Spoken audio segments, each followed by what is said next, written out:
So here we are. We're, as you can see, golf ball. But you'll see some interesting text on screen that that this is not all that it seems. This is Golfy, as it says here, a roguelike deck building mini golf game. Now that may sound absolutely insane and make absolutely no sense. It makes a lot more sense than it may seem once you get into it. We'll just get started.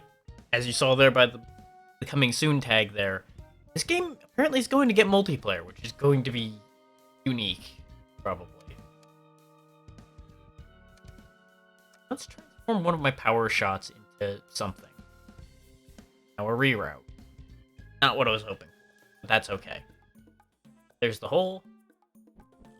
There's us. Red crystals will get you a new perk.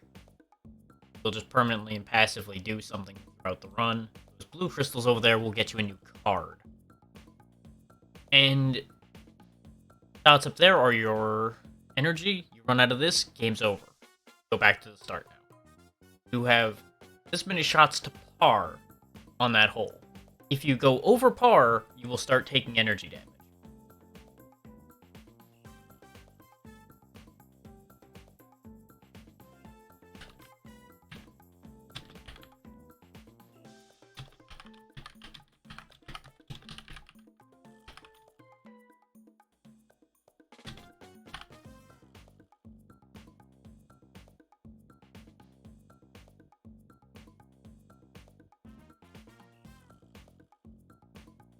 Okay.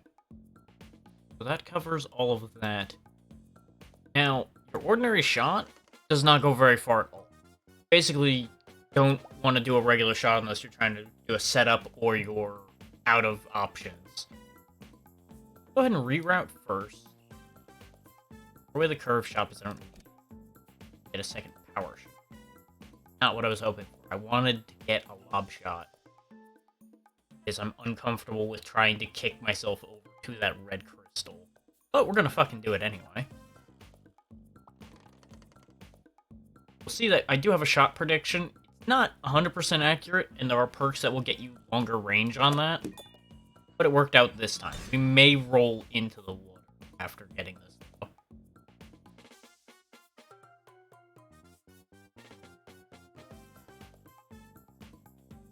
Go ahead and get the collector. Yep, into the water. Okay, that's fine. This is almost the perfect combination. Problem being not enough curve. This might work out, it might dunk me in the ocean. Into the ocean we go. I've never been on this stage before, so I'm kind of figuring out what I can do.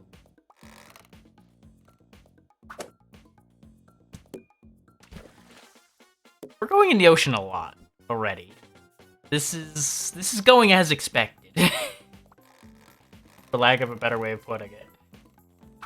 I've had some brilliant shots in this game, and I've had some, well, brilliant shots in this game.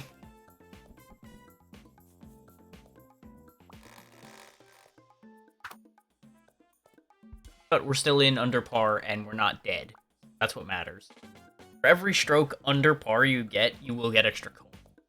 And if you get a hole-in-one, you will get an extra card. I've only hole-in-one. These holes are typically pretty far away. And pretty hard to get to. With some ridiculous shot types, you could actually hole-in-one pretty easy. Hello there. So, welcome to golf?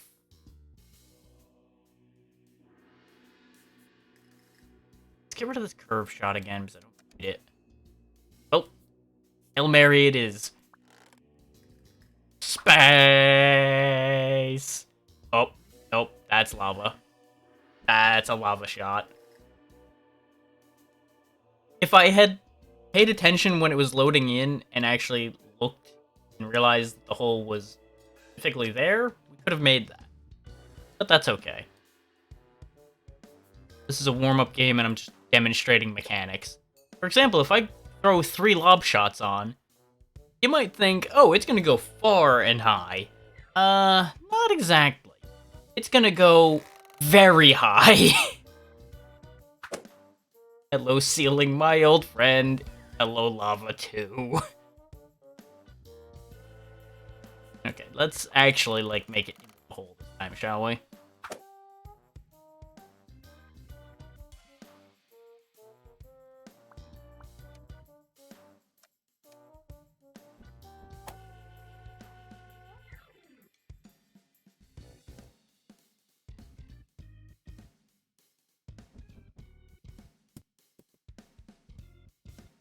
Now, I'm gonna bet that the game's really quiet. Let me that up a bit. Pretty quiet in my own ear. Music in this is not bad. It's a little not really there, but at least good. That should be a lot more noticeable now.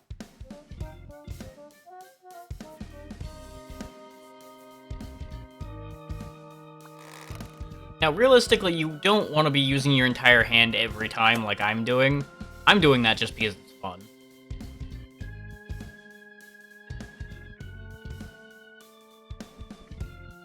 Also, just have a look at the face our golf ball has. I did not add the expression. I just put the arrow on it and the color. Oh yeah, no, it is absolutely golf. But it has the other stuff on the sides.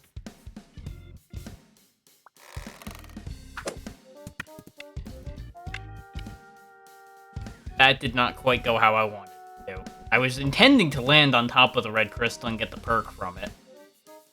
But unfortunately, that did not work out.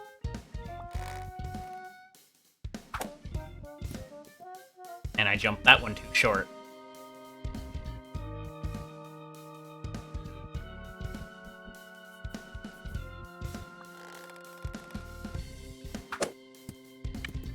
There we go.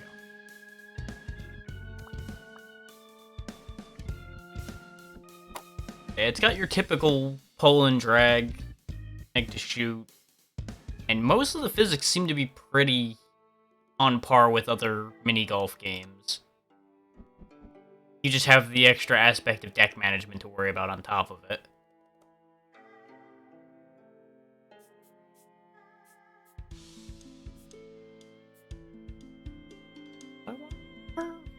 No, I don't really want to make it curve. Making it curve will do terrible things.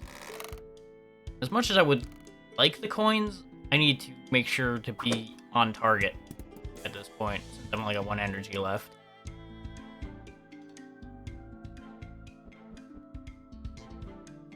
I'm mulligan this. Grab that coin. Because there are shops in some of the stages. It's acting weirdly framey suddenly. So here, let me bump that down a step. I think it just does not like being streamed, because it was running perfectly fine last night.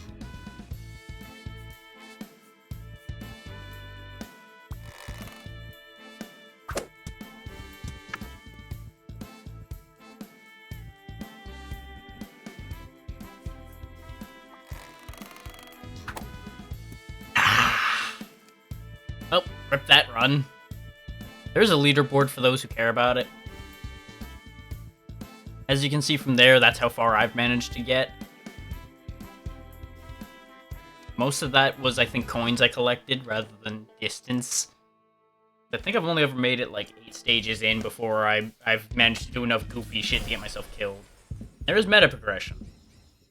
As you level, you'll unlock more cards, more cosmetic stuff. Generally good.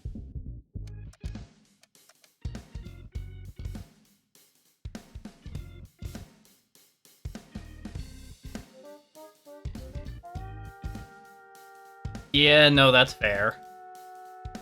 The leaderboards for Beat Saber are kind of impossible.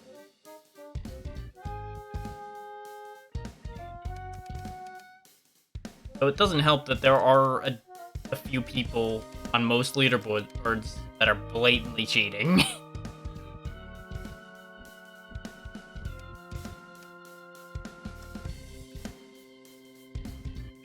Okay, the slightly better version of the reroute we had.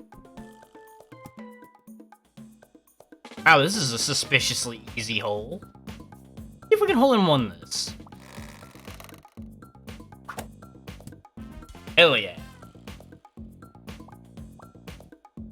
As you can see, you get max amount of coins you could, and you get a card. Take jump, because that adds another level to the game.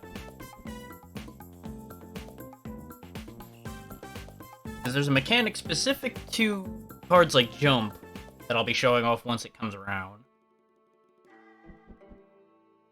Ah, there it is already. So, you'll notice over there on the left, there's now a button next to jump. As I'm traveling, if I press that button, that card will activate and I'll jump in whatever position I'm in at the time. For example, like that. And that gets us another hole in one.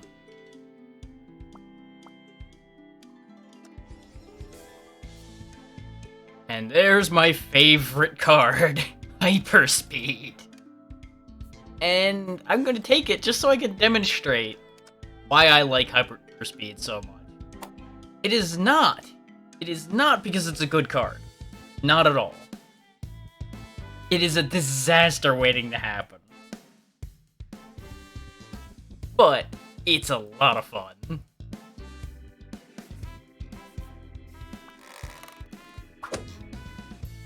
Coins. Roll off that map. You do it. There's Hyperspeed. So, just for demonstration purposes, first I'm going to use Power Shot. Notice how my prediction line goes a little bit. Doesn't really go all that far. Now I'm going to use Hyperspeed. Notice how, we just kind of go to space. Because it's not kidding when it says it adds a lot of power. Goodbye, ball! Now, if I held that back a little bit, that actually would have been a beautiful shot, and we probably would have gotten somewhere with that.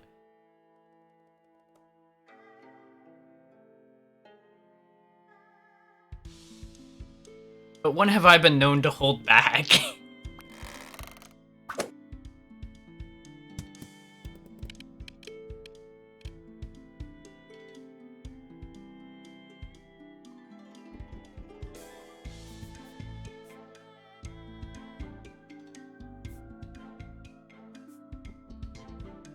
Perfect.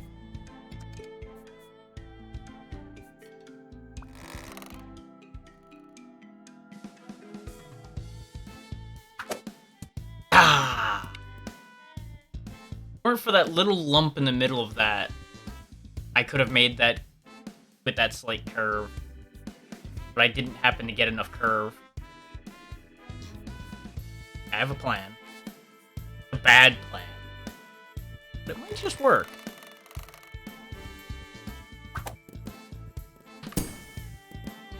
Hell yeah.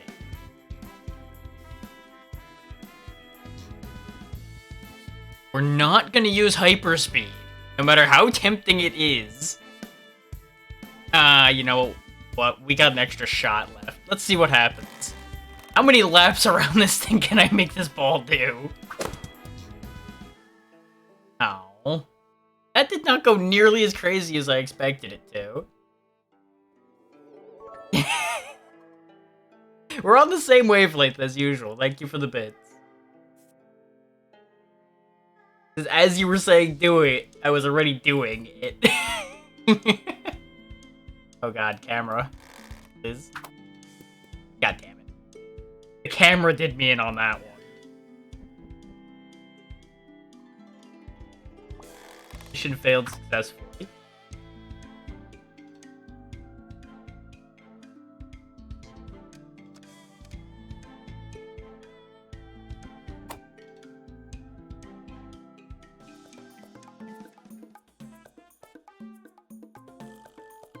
Making noise at me. Did something.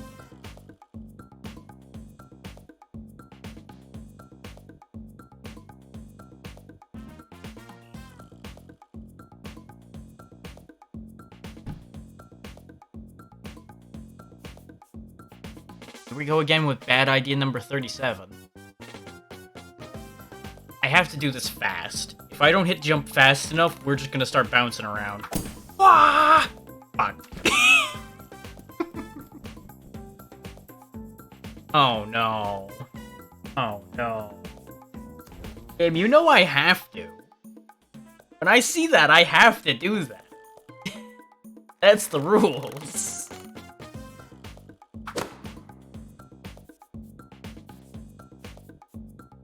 Now, the fact that I can't see half of the prices because of my giant trail of doom, that's a bit more of a problem.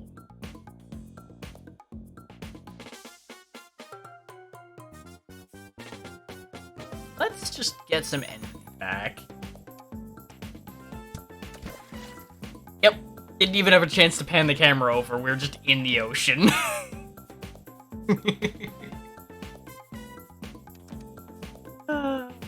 This is why I should not be allowed such things. I'm not responsible enough for this kind of power. I should have hit it harder. I've selected power. I'm pretty sure if we just hammer this, we're going in the ocean. Instead of using 3 power shots, we're just gonna tap it. Okay. That's fine. I can work with that. Maybe I can't work with that.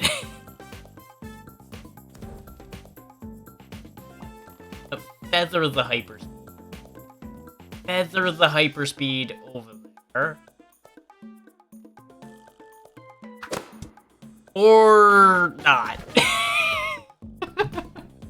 Or just not at all. Feather it in the slightest.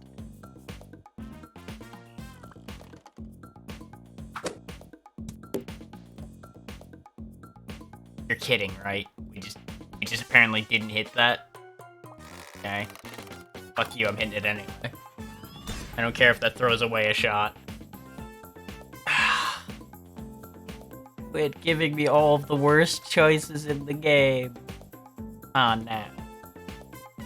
What have I done to deserve these? Aside from blatant overuse of hyperspeed.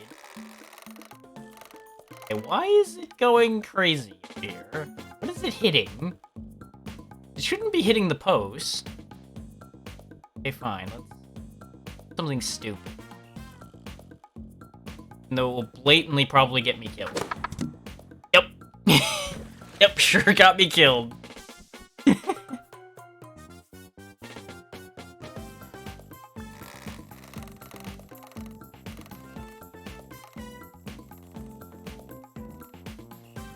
Those wondering when I'm going to start taking this seriously, you come to the wrong guy.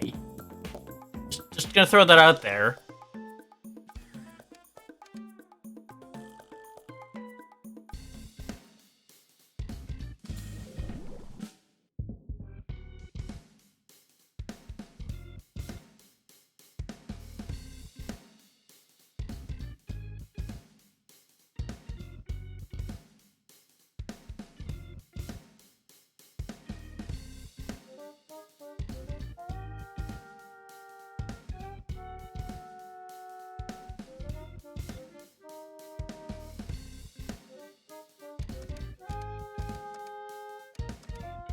I think the horns should be giving everybody the correct impression of how I'm doing things right now.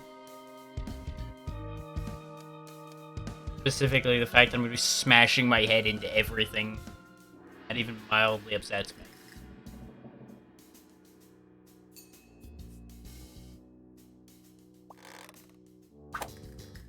Nope, we didn't have enough juice for that.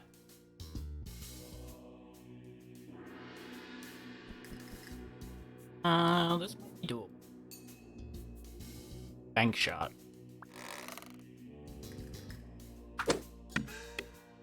I actually hit it too hard. Huh. And then I ruined the ritual by knocking over their can.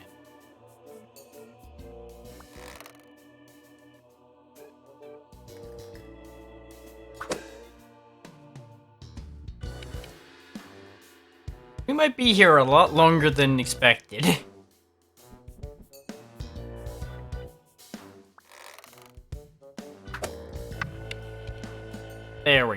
Okay. Fine. We're in.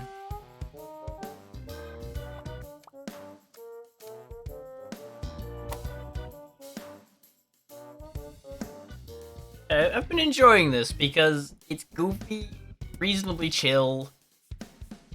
You don't need to worry about surviving. Ah! That bounce did not work out. If it had, that would have been a perfect hole-in-one.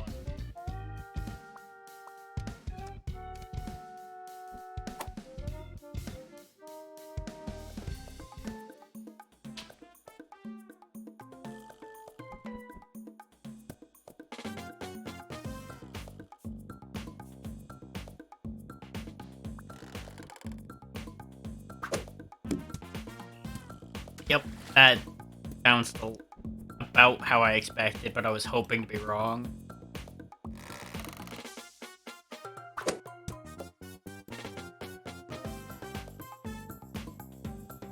Bench is the bane of my existence.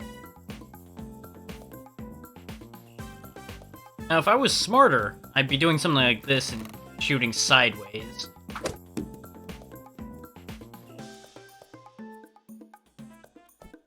There's definitely going to be times where camera angle is going to be the problem.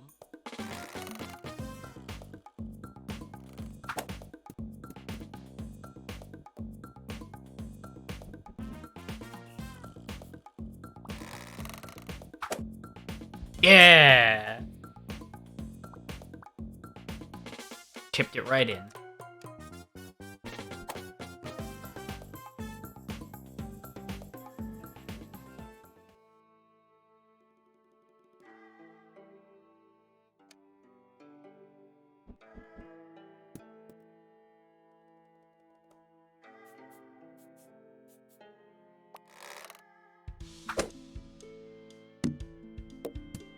Trees.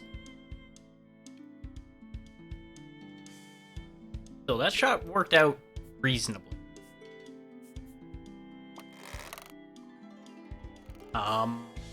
Not sure where these shots are going. Because I didn't have that much curve shot active. I'm gonna guess that that rock was fucking with me. Or this is like some kind of crazy magnet rock over here. Can't really tell where the other rock is.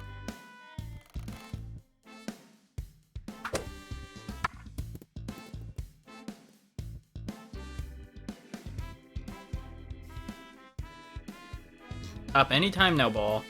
Come on. Calm down. There you go.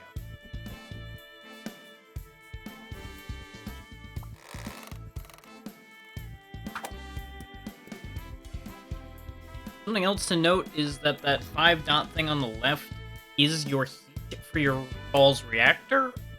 I've yet to see that be relevant, but I have seen methods of cooling down as well, so probably that is a factor if you have like a huge hand and are just dumping a pile of cards.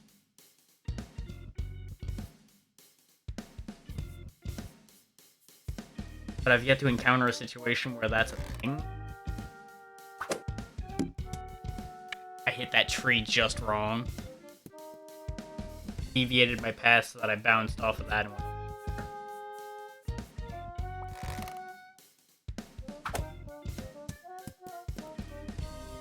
I do not know my own strength. I say as I throw 3 power shots onto the table. Hey, I died on the other side this time. God damn it.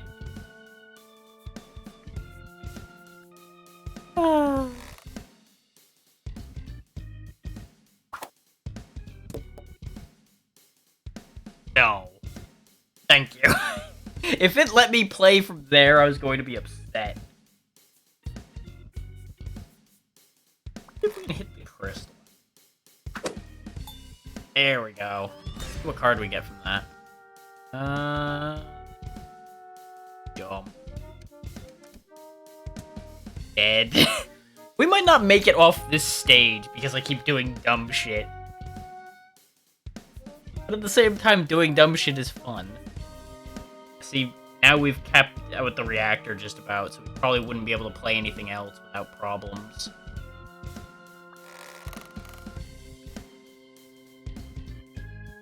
We're gonna do it in one shot.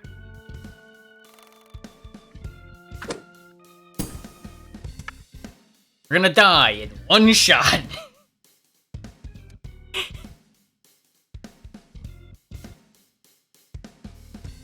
I'm pretty sure if I hadn't used the jump, we would have lived through that. And would have actually made it. But instead, I chucked us off the universe. Which I don't think really should be a surprise to anyone. So far.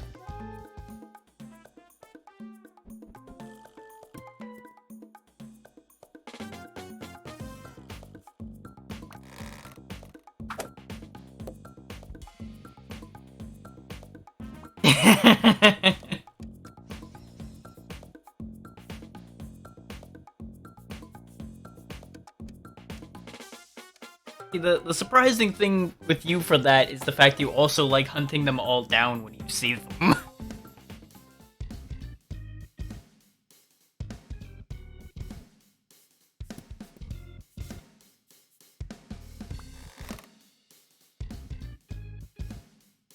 See if we can do a fancy shot. Fair. You've got me there. Jump pad.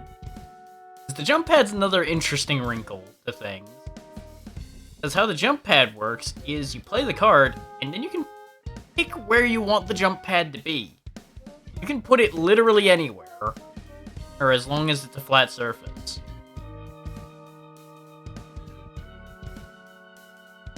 I'm betting a really good player can do some ridiculous shit with it. Like pinball off of that left crystal onto the jump pad and then into the hole or something insane like that. I'm going for something far simpler. Just go. Things I forgot this whole time. There's a free look camera. I could have been looking around the stage the whole time instead of fucking going as the ball flies. Hindsight is 2020. So, this is going to end poorly. I'm gonna just announce the fact it's gonna end poorly right now. But this will be fun. Or I'm not even gonna make it to the jump pad and it's going to disappear. Help. That's what I get for bitching out partway on that one. I should have just committed to the bit and let myself go to space.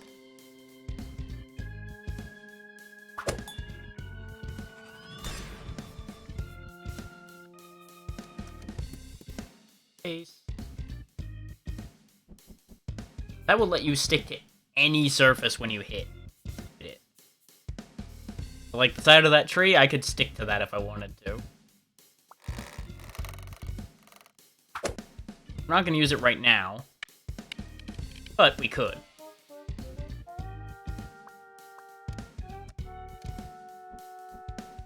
Okay, I said I wasn't going to take things seriously, but let's actually play the game a bit now, instead of completely just fucking around. Camera's lagging a little. Something.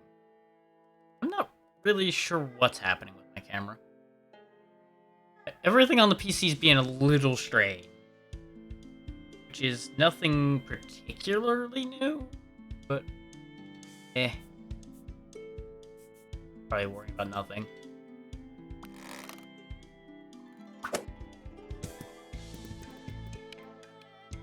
Well, this is an awkward landing zone.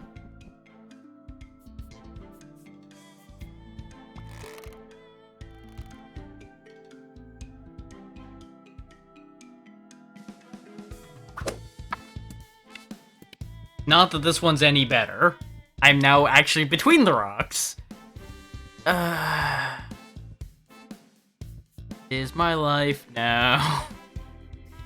I don't think this is gonna work out in my favor, but we're gonna try this. Okay, that could have been a lot worse. I expected just to stick to this piece of rock over here and sad. Okay, that's surrounded by water, so we can't just jump it easily without risking going straight into the drink. Land us there, and I can probably make this.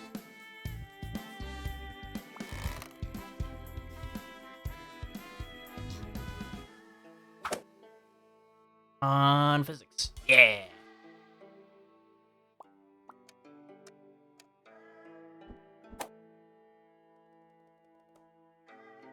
Now, don't get me wrong, even though I'm playing to win now, I'm going to still make some stupid shots and some ridiculous shots. I'm just not going to be flinging the ball willy-nilly into space. The shop's over there. I can work.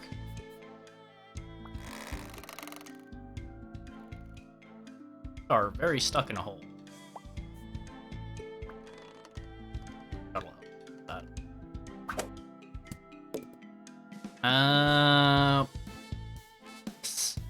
That is the exact opposite of what I could have ever asked for. We have 6 shots left, though, so we can fix them. Still get to the shop without compromising. So, in hindsight, I've only got 12 coins. Probably not even worth going to the shop right now. Hole is in the donut again. Okay. Well, when in doubt, jump pad. I'm just gonna say, don't try this at home, kids. This is a bad plan.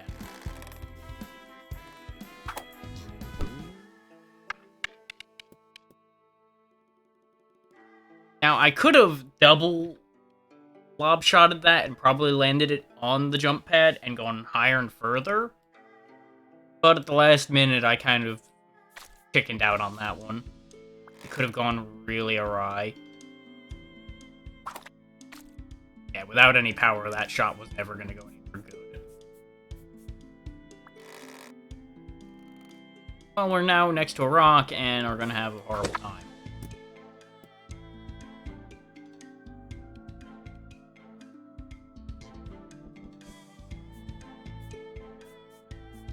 Super lob this over the wall.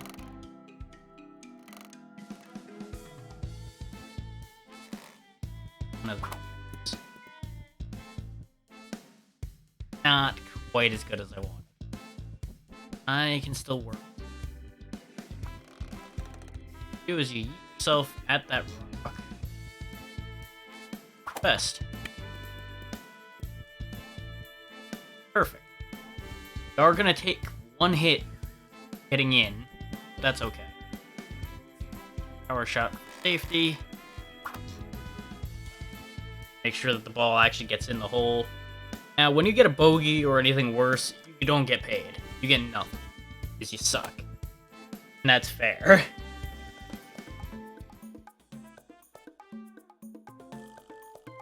But as you can see, the holes steadily get more and more complex the further along you go.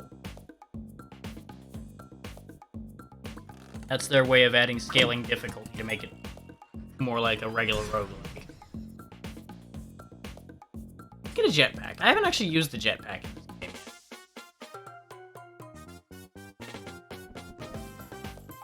Because, you know, golf jetpack can only end well.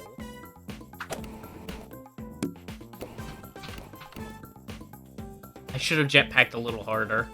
I expected more lift out of it than I got. Damn it! I was afraid that's how that was gonna work. But I was nervous about overshooting the hole. Like that.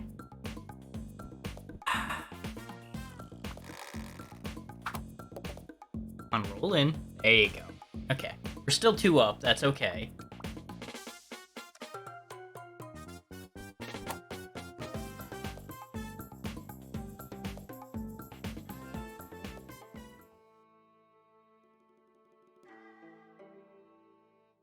It is a little unfortunate that each course type has only one track. It's still really early access. So I can respect that. Okay, I'll take that shot. That shot worked out better than expected, honestly. That crystal. Not on that shot. I didn't have the right stuff.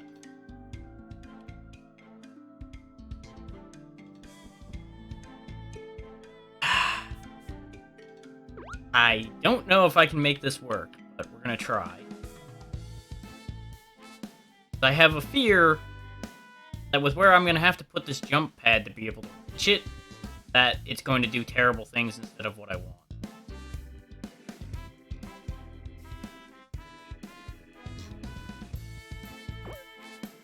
Because considering it's now slanted back against me, I'm betting it's gonna just chuck me backwards instead of towards the crystal. But there's nothing gained in life without trying. Yep, that had exactly the expected results.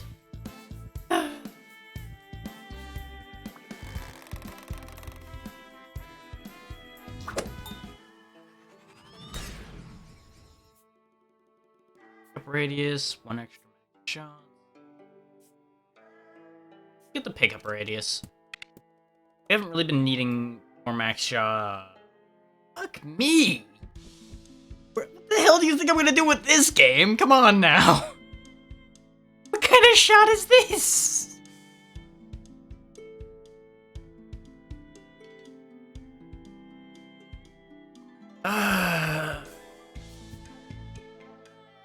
To do a fucking Drak special out of this. Do something real boneheaded to make this work.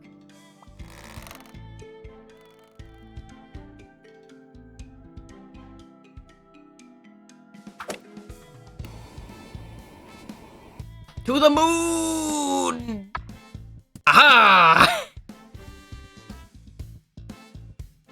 Perfect. Now take me to victory, Spinner. Take me to victory. No. Get me out of here. If I timed that a little better, we could have actually gotten straight in the hole off that. I'm proud of that landing off the jetpack launch, though.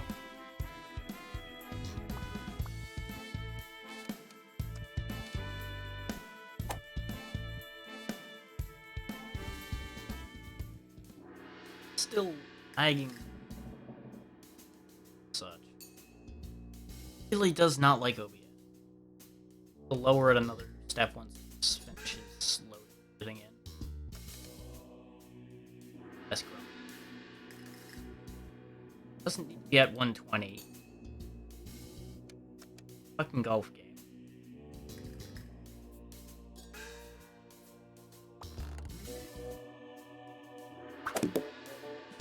Didn't have enough power.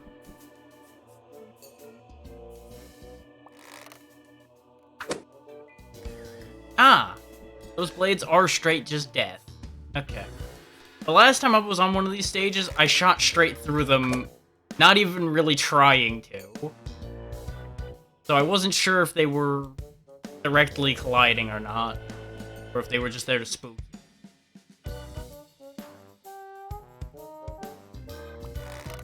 Come on, shop. Because we have a bunch of money. For fun, we'll take impact. And we'll go ahead and further increase our coin pickup radius. See if we can start picking them up from a reasonable distance. Now, impact grenade, we're gonna have to be pretty fucking careful. Which is why I'm not gonna be careful at all. Because that's how that works. You make contact with a surface, and it will send you in the opposite direction that the surface is facing. So, the floor will send you straight up. Okay, that is actually a pretty good radius. Okay. Okay. Put the jump pad here. I'm into the range of doing real goofy shit again. But this is tactical goofy. shit.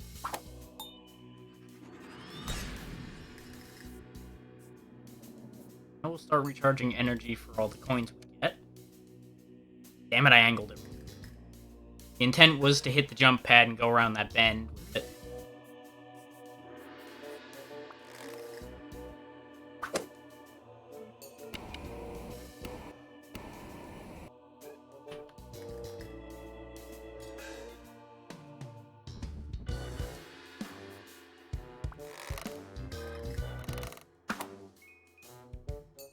Ah!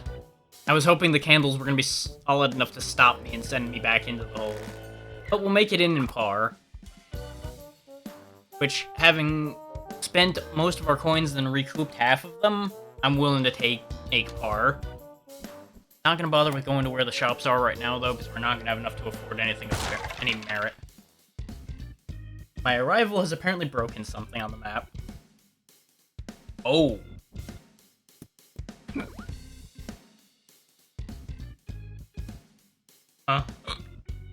Huh.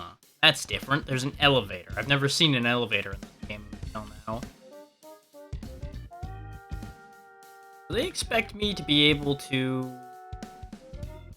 stop myself on that elevator and then go up there, shoot while the elevator's up, and go that way? Sure, game. I am that competent. Sure. Absolutely. I won't fuck it up. You can count on me.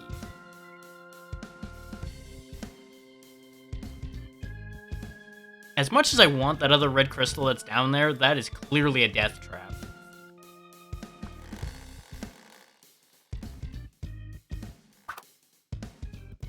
Okay. I feathered that way more than I needed to, probably. I'm gonna wait until it comes back up again. We are not gonna use Impact Grenade. Tempting as Impact Grenade is.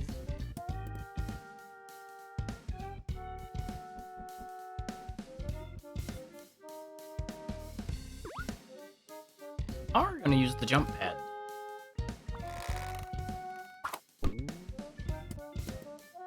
Jump us right over that hazard.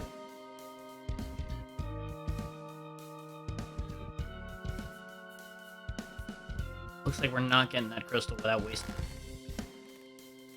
So, I can avoid wasting a turn by hitting this crystal. That bounce might end for me.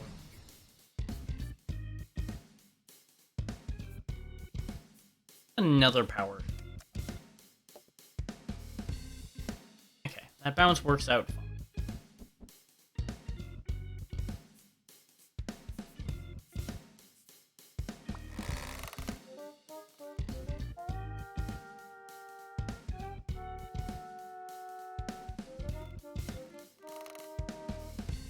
For glory! Ah, just a little too much power. That was perfectly lined up, though. I'm so sad. I'm about to do a boneheaded move for science. I don't know which of these is gonna interact first. The answer is yes. They both interact at the same time. So we blew up the crate and stuck to it. Thus meaning we didn't go anywhere. Good. Good.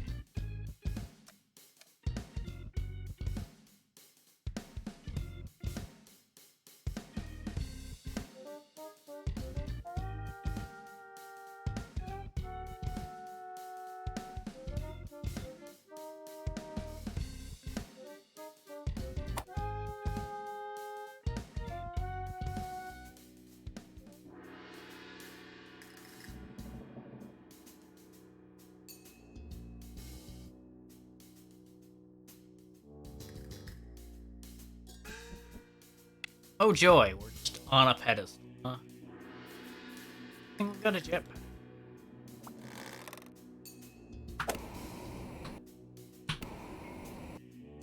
No! I thought I landed that perfectly. Turns out, no. But this got us pretty far in one shot, so it works out.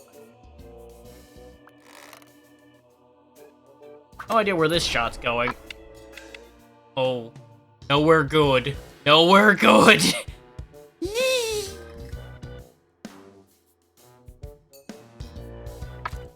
What?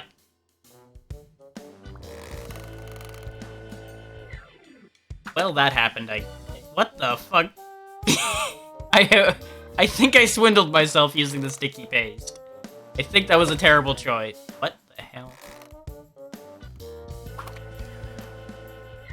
Oh. I think I broke it. I think I done glitched it. I think I glitched myself to death. Because what I think happened, I activated sticky paste.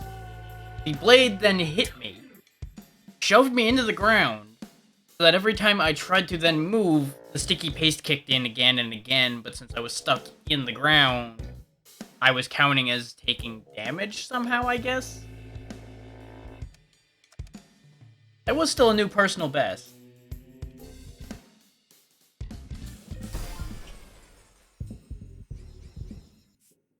Reserve booster. Activate to add a bit of impulse force in the ball's current direction. Okay.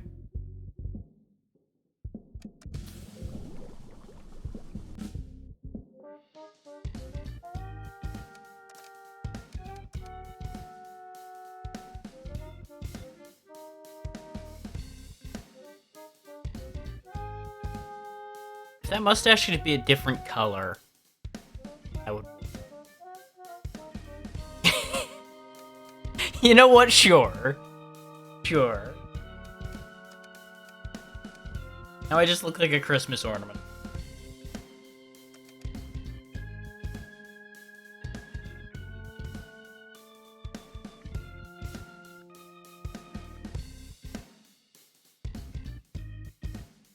Now there's an end. Is an end.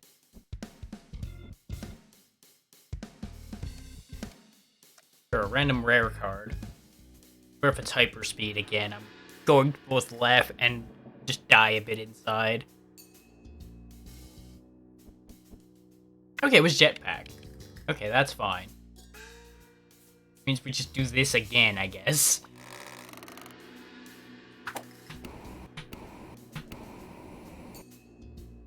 And same results.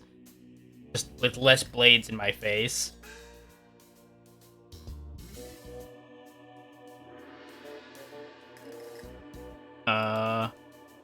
I have cards? Oh, maybe the reactor reduces your hand size or something. Maybe that's the problem.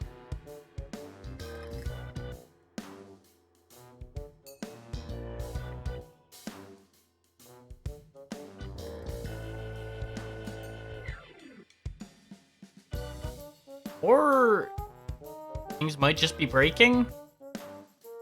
Hello? Ball? Ball, please. Huh. I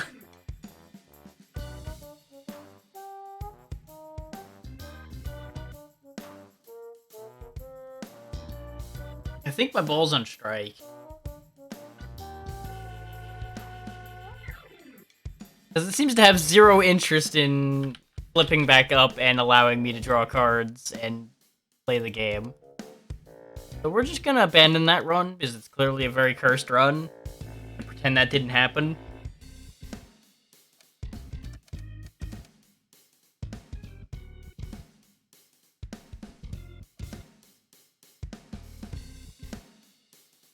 And if it continues to break like that, I'll just switch to another game for a bit longer. I don't want to just throw the stream away.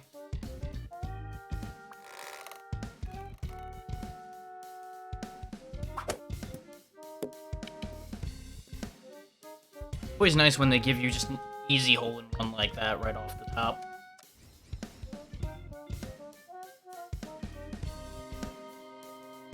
Let's try wall.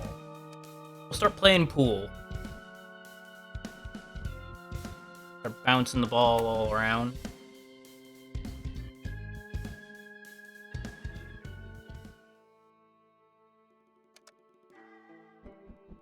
Which I would not actually mind a setup where I just have nothing but power shots and walls. No jumping or anything, just slam the ball round corners.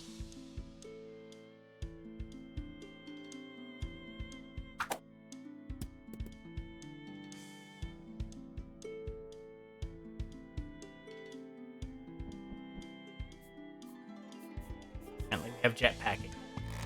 The actor's about to be dead. We went way too far. That would have actually worked perfectly if I hadn't just chucked the ball off the map like that.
Going to safety net myself and just put the wall like over here just in case I somehow manage to do something completely boneheaded. I can actually, I think, in fact, just use that wall to get straight. Or I did wrong. I should have turned the wall more. Oh well. In the hole.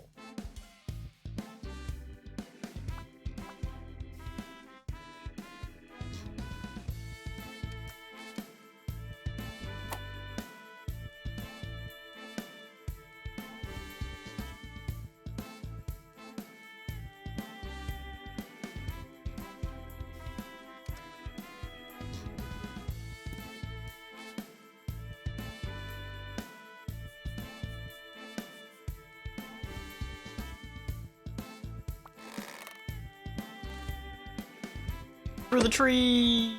Oh, didn't quite make it through the tree. Nature told me to go to hell.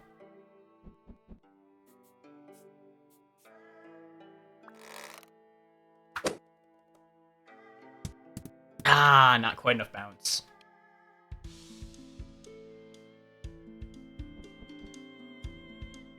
Oh, this might work out, though.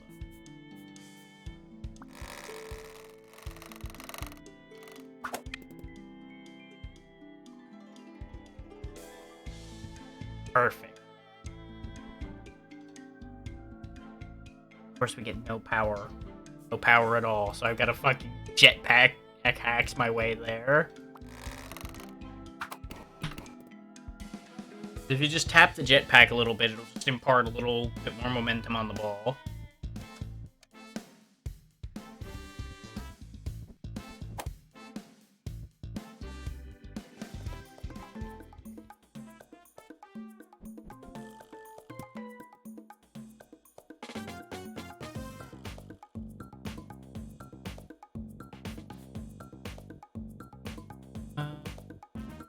We'll mulligan out of the hole-in-one here and take the shop.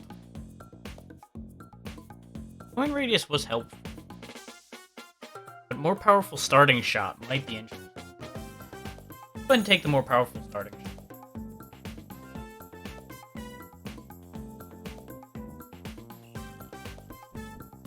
Don't get me wrong, it's almost certainly going to throw off my calculations on the first shot for a while. But that's kind of the point. It's gonna be fun.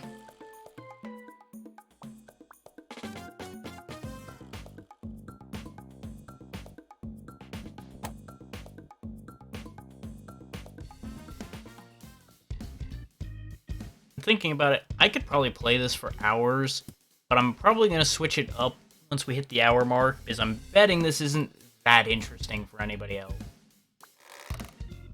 And I do have another game lined up.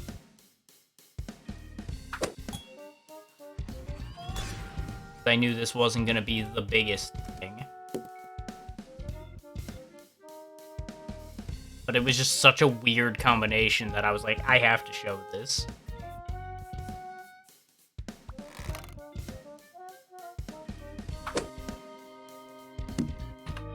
Yep, if I hadn't landed on the wall, that would have been fine. But because I landed smack on the wall somehow, that all went wrong.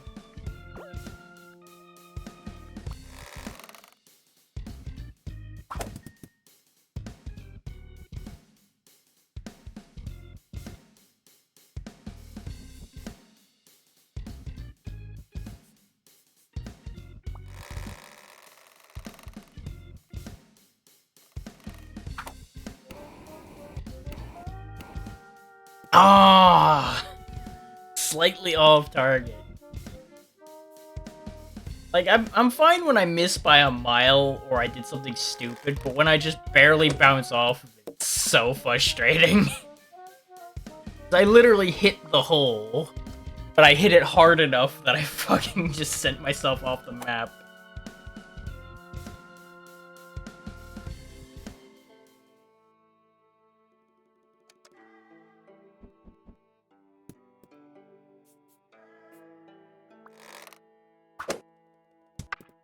Oh, there's a rock there. Great. Hello, rock.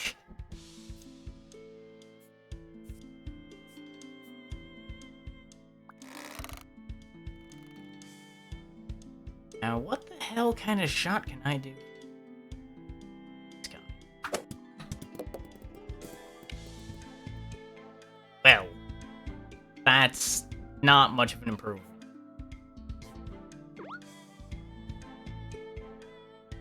Okay, let's see if I can prove I understand physics.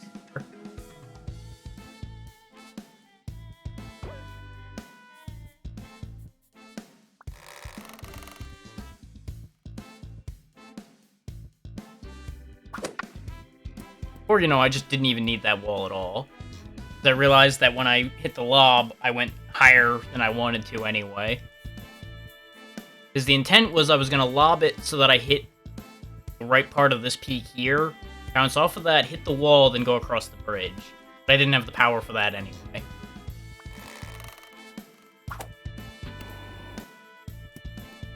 What? Why did I bounce off of that? What? What? Why?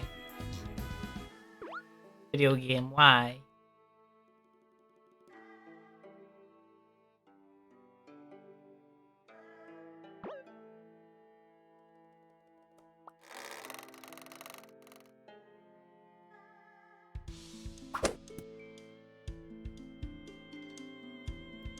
Okay. Working out. Everything is fine.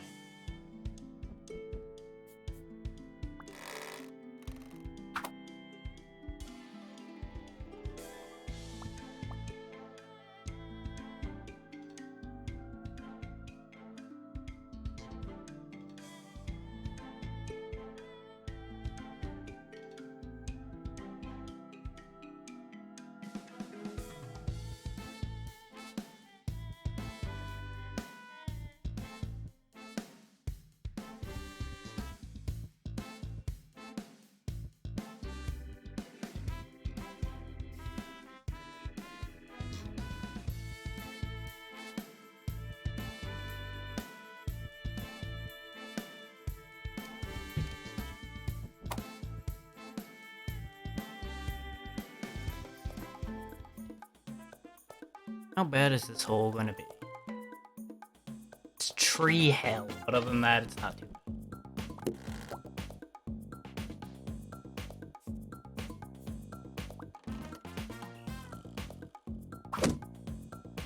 That's not gonna end well.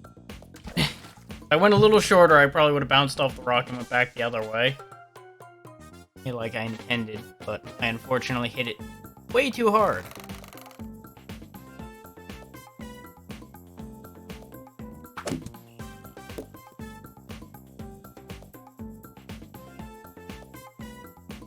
The best results. Not the worst. Okay, nothing but activated abilities, huh? Okay.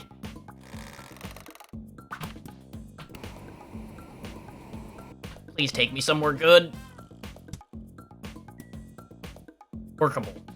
Not sure I'd call that good, but it's workable.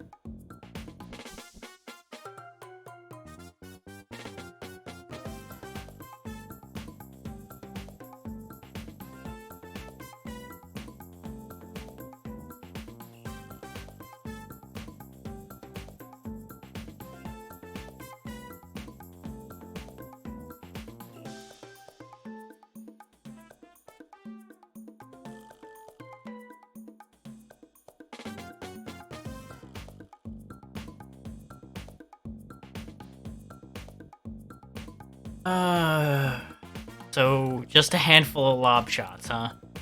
Well, for great justice, Spaceball! Shh. I should have aimed for the bridge. I should have aimed for the bridge.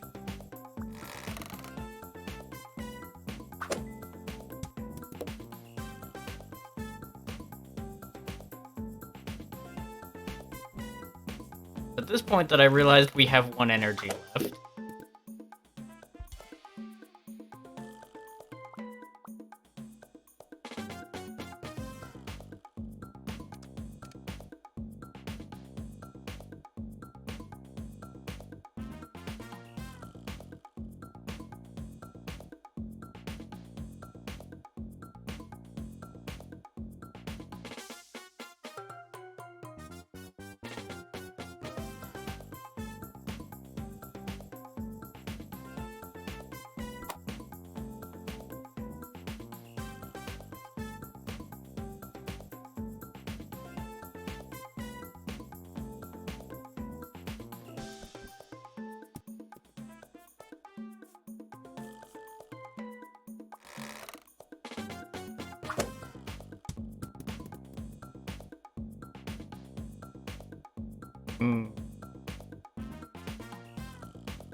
No, no, no, no, no, no, no, no, no, no, no, hello, ocean. Goodbye, game. Alright. Once we see what we get from this, get up. Ooh, of course I now get the interesting shit. God damn it. But I said I'd switch it because I know this isn't the most exciting thing. Watch. Update.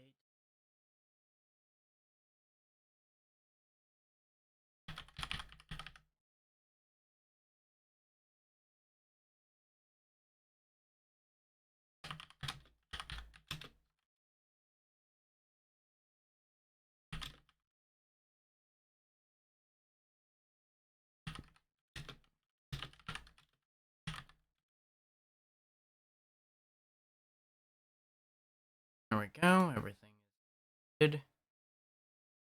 I will get you all of you for the game. Actually, loads.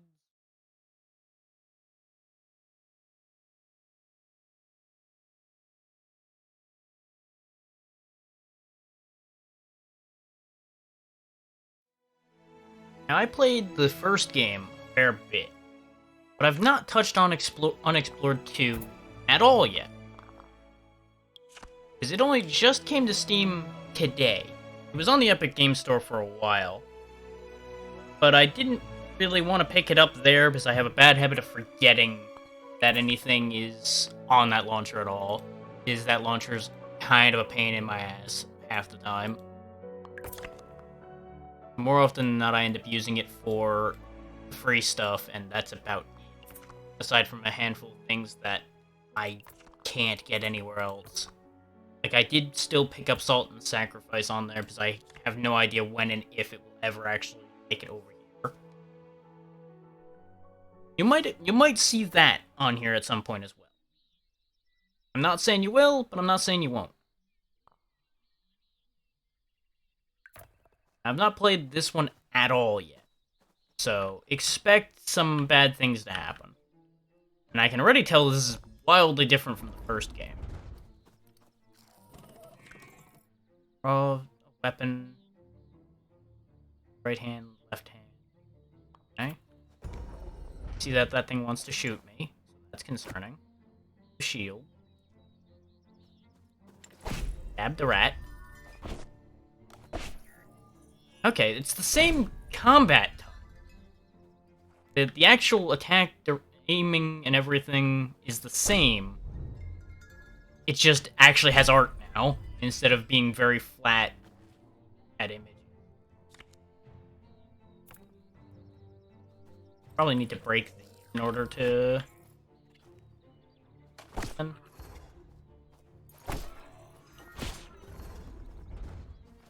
That opens the door. Okay, very good. So far, the movement feels pretty good.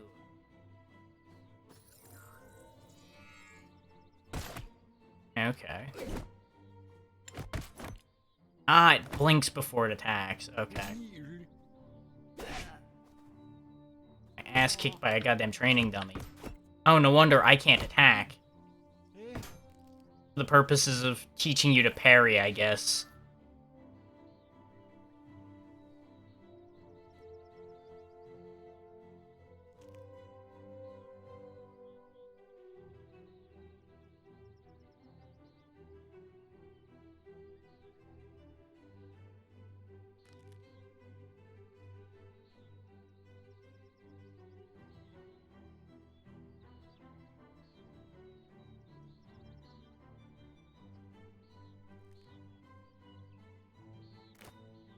Oh, wait, no, I can still attack. Or what was happening? Oh, I think I was unable to attack because I had gotten hit. So since I kept getting hit, it wasn't allowing me to attack. That makes sense. They don't want you to be able to just swing wildly.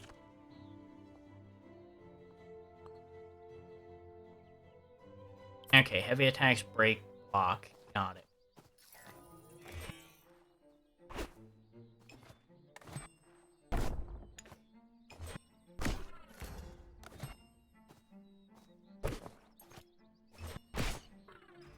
Okay.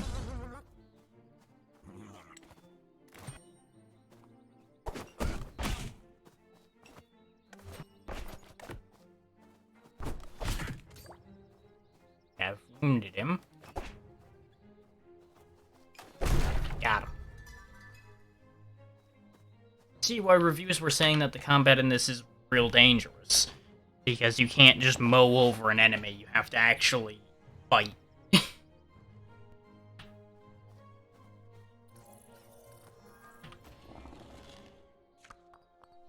Dagger.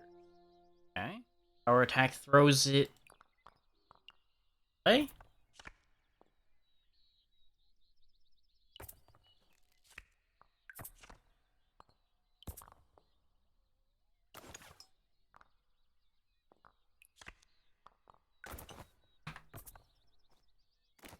Yeah. Yeah. Okay, there is a range limit. Oh, and picking those up is slow. You can't just whip and run. Well, at least not whip and run, pick it up, and then continue whipping and running.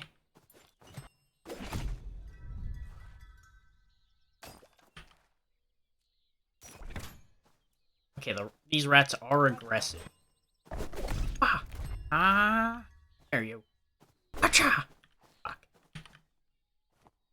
Hang on, you will be murdered. Just give me a moment. I need to pick up my knife. Thank you for your patience. Okay, when combat's over, things get picked up immediately. Through. Stop dying. Button. Stuck.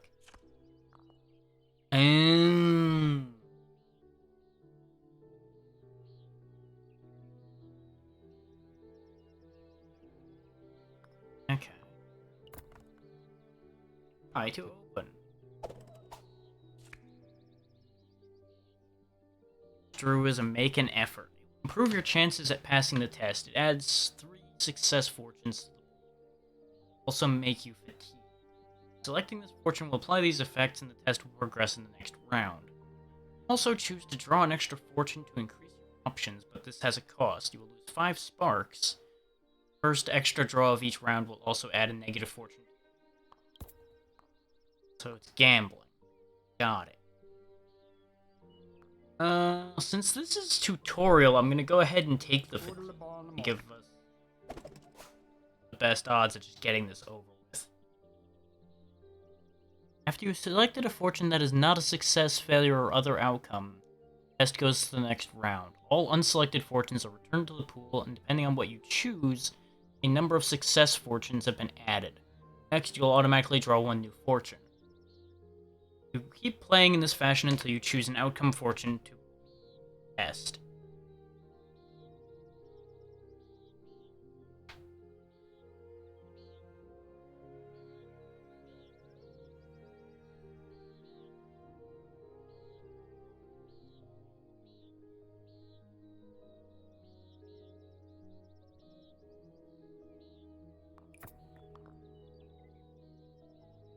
Okay, that'll trigger a hazard, but it would give me another success. We're just gonna ignore that. Try pulling another. Ew. How about another one? There we go. Get a success. Heat bends to your will and yields. Okay. We have defeated the wall.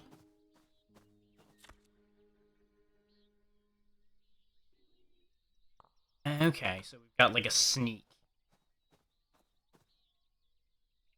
That one's trapped. It's not. That's neat. For God's sake.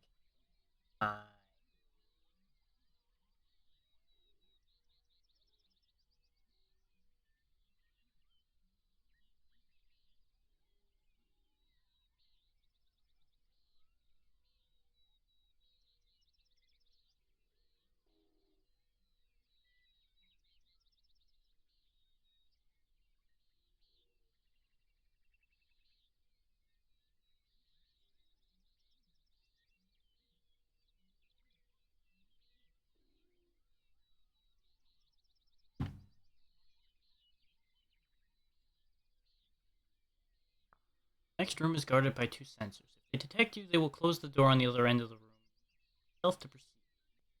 In cautious mode, you will automatically hide when you are close to walls, cliffs, or bushes. Once hidden, you can move unseen as long as you don't venture too close to enemies or sensors. Staying close to cover reduces your chances of being seen further. Or you cannot hide when you're being observed by enemies or sensors, so if you're spotted by these sensors, you might need to retreat back out of the room first. Okay, so that's how the stealth in this game works. Can't see me. I am one with the darkness.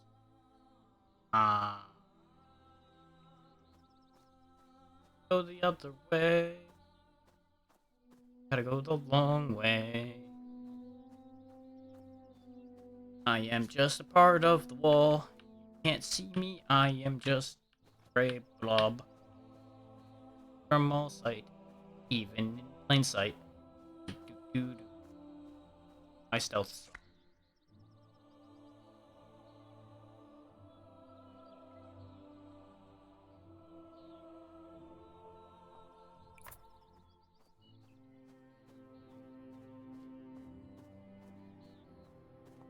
We gotta figure out how to search for stuff.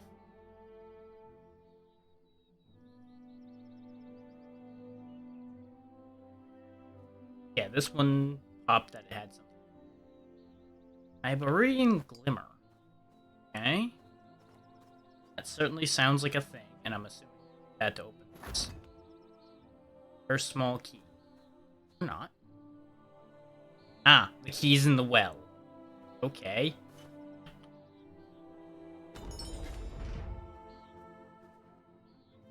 Look hostile. Ah. This room contains some sparks. Sparks are residual expressions of elemental magic that are left after the creation of an area. By absorbing these sparks, the Wayfarer gains inspirational insights. In fortune tests, 5 sparks can be spent for an extra draw. It's very easy to collect them, and they will be useful later on, so be sure to catch them all. Gotta catch 'em all. The way it started spinning, I thought it was gonna come kick my ass, so I instinctively ducked away from it.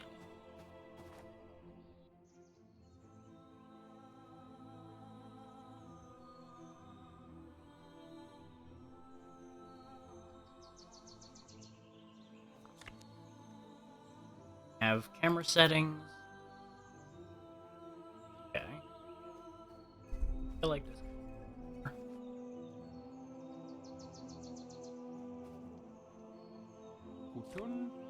Ancient inscription adorns the wall. All you recognize is the glyph for knowledge. Interesting. Let's see if our brain works. As you concentrate, you trace the ancient markings. Here. Play it safe. Check my results. There we go. Success. That's it. Now you can read the entire inscription. Wise folks do not pee against the wind. Thank you. I'm so glad I bothered to read that. I'm just glad, I guess, in the end that I didn't fatigue myself to read Don't Pee into the fucking wind.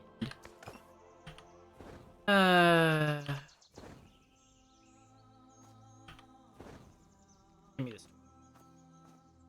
Might be handy. Healing brews are rare and precious. When you have the chance, you should collect food and eat it while camping. That way you'll restore some health. Turnips in this area are edible, or you can try to catch the rabbits there. They might provide you with some meat. A. Turnips. Presumably, it would be in my best interest to just collect everything.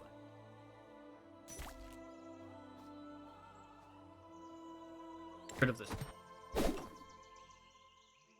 I don't think using a torch is going to work out great for dealing with rabbits.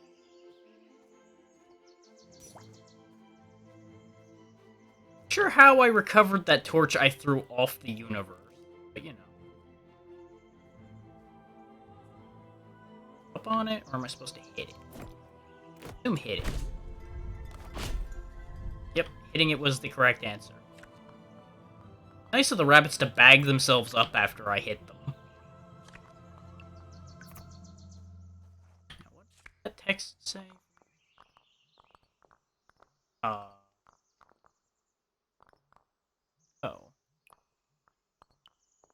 Bag. I'm gonna open it.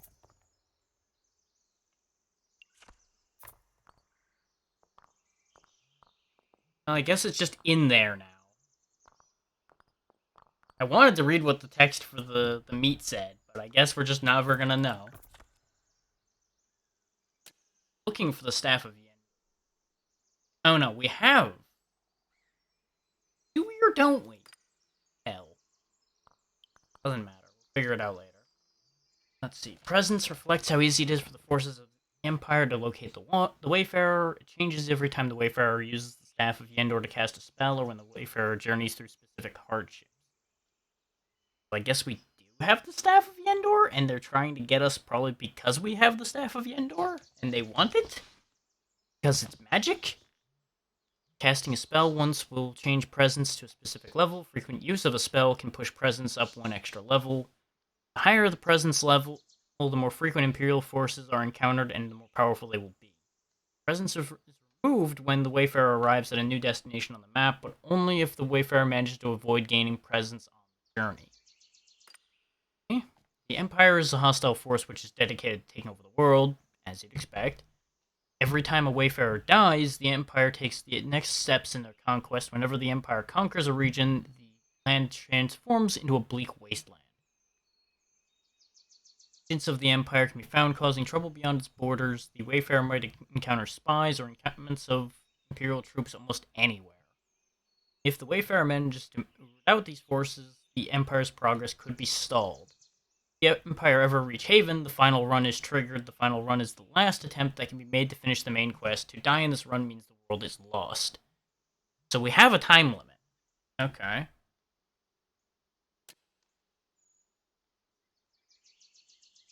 Clans have a certain disposition toward the Wayfarer and the Rafi.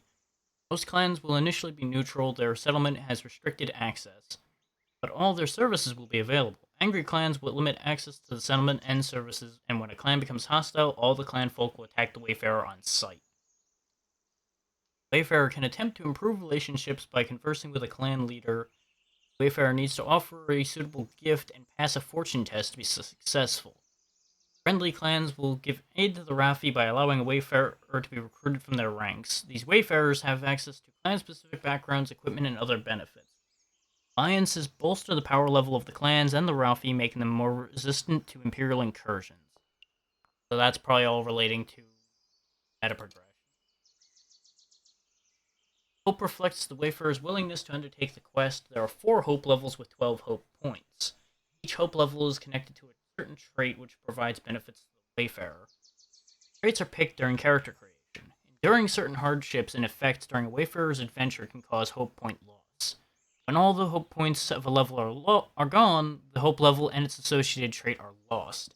Losing the last hope trait, Vitality, is especially dire and makes it impossible to heal using food. Some rare items and effects allow recovery of some lost hope points.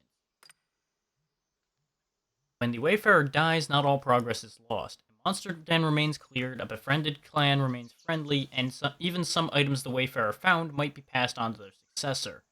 Items with the legacy quality will reappear in Haven's Vault on the next run. Some items have a minor legacy quality. They will only reappear in Haven once. One moment to take into account, however, when the Wayfarer enters the first valley, they cross a point of no return. They cannot turn back into the other regions, and when they die, the world is lost. Presumably that's on the final run that's triggered by the Empire attacking Haven. I'm not going to read out the whole thing about items because it's just items.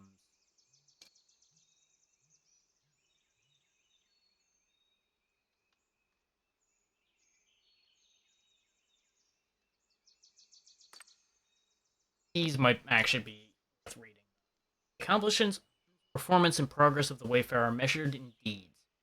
They come in 3 different categories: valor, wisdom, and daring. Each comes in 3 different magnitudes: minor, major, and epic. In each category, a Wayfarer can earn 3 minor deeds, 2 major deeds, and 1 epic deed. Every time the Wayfarer earns a deed, a new skill can be learned the next time they camp. Okay, so that's directly tied to skill progression, so we need to do those. Got it. Valorous deeds are earned by defeating foes and other feats of strength and combat prowess. Skills earned through these deeds improve combat ability, strength, and resilience. Wise deeds are earned by solving puzzles and successfully handling social situations. Skills gained through these deeds can improve social ability, magic, and knowledge. Daring deeds are earned by sneaking, subterfuge, and survival. Sneaking doesn't seem that daring to me. I feel like those are mutually the exclusive concepts. But maybe that's just me. Skill gained through these deeds can improve stealth and survival, as well as select areas of combat and social ability. Probably like bluffing and things like that. Okay, so we've got Vandal and Fatigued right now, because I broke a random thing. The Silent Steps, Guile, Shield Proficiency, and Sword Fighting so far. We started with Elemental Insight, Heightened Senses, Endurance, and Vitality, and we have no deeds. Got it. Okay. I think we know all we need to know to survive for the moment. Camp in a random spot. Got it. Camping allows the Wayfarer to eat food to recover health, repair items, and rest in order to recover from fatigue and reset skills that can only be used once per day. Most actions will advance time. You can only take 4 camping actions in a full day. Making a fire will help recovering from conditions such as being cold or wet, and allows you to cook or preserve food you might have collected along the way. On the top right, you can see the current camping conditions and the risk and encounter interrupting your camp. Staying in one place too long will increase the risk of being caught. Makes sense. We can rest, we can wait, we can start a fire, or we can break camp. Don't have any way to learn a skill or craft, and make a fire and preserve some food. Let's preserve the stuff we've got.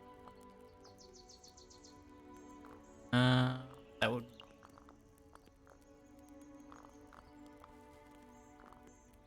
How do I cook them?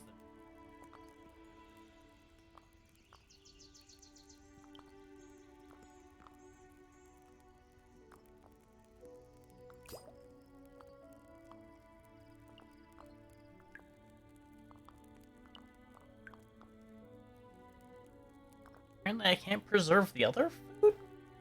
I'm a little confused by that. But we're not going to worry about that right now. Go ahead and rest till morning to get rid of the fatigue, and we may as well get on our way.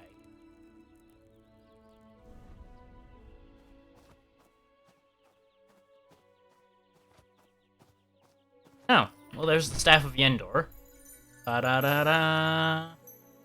Just picked up the Staff of Yendor. It is the mission of the Wayfarer to see this staff destroyed. At the same time, it is a powerful magic item that allows the Wayfarer to control magic sources. Equip the staff, step into the circle of magic missile source in this room, and control its magic to defeat the automatons guarding the door. Got it. Now we can use magic missile. Pew! Pew! Magic comes at a price and increases the Wayfarer's presence. Presence affects how quickly the risk of encounter rises while camping. In addition, those encounters are more likely to be Imperials hunting for you. Okay, so I guess they can detect magic, so once you start using too much magic, they know you exist and they can pinpoint where the magic is. Magic the Wayfarer just used doesn't pose too much risk. It raised presence to level 2. Using the same spell again will not increase presence any further unless the Wayfarer uses that spell with abundance. In that case, presence may be pushed one level higher. The best way to reduce your presence is to travel. When you arrive at your destination without gaining new presence, your presence is reduced by 2.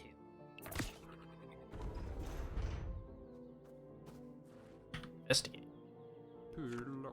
Ancient inscription adorns the wall. All you recognize is the glyph for wise. Safe.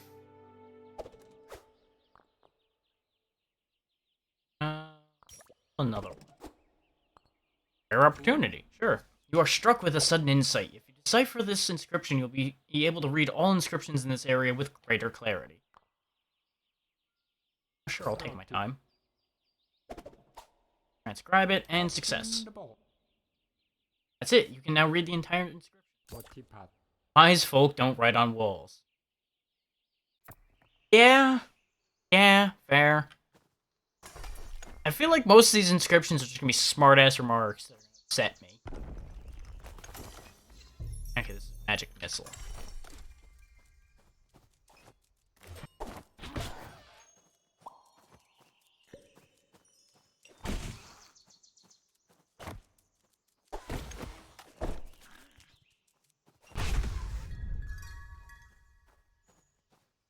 I have a bit of getting used to with this combat. Relatively familiar to me because it's very much the same as the first game, cleaned up a little bit.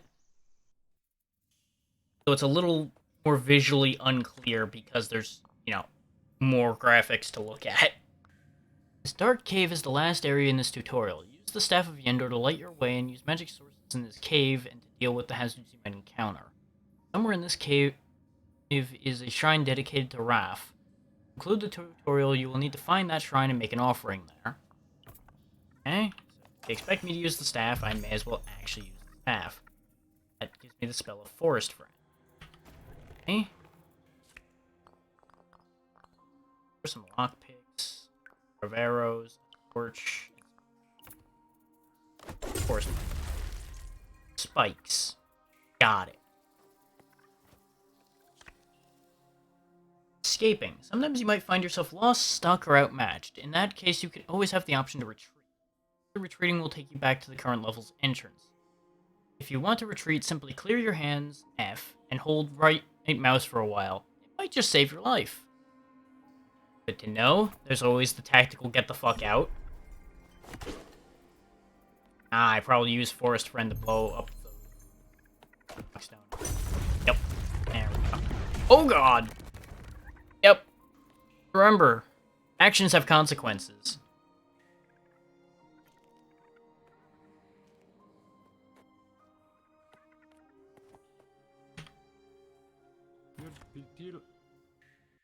We have a set of lockpicks, so you can try to pick the lock. Sure. Will work. Push your luck. Hear a faint click. Buy some oil. And we did it. Got a raft carving and a bow. Okay.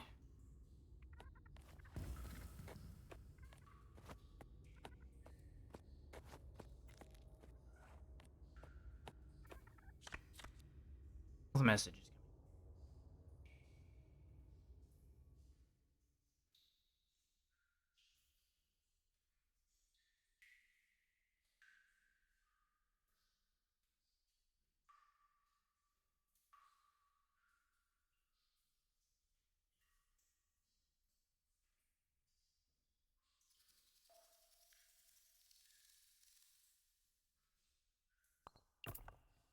Why it's telling me about retreating again. I'm not stuck. Everything's fine.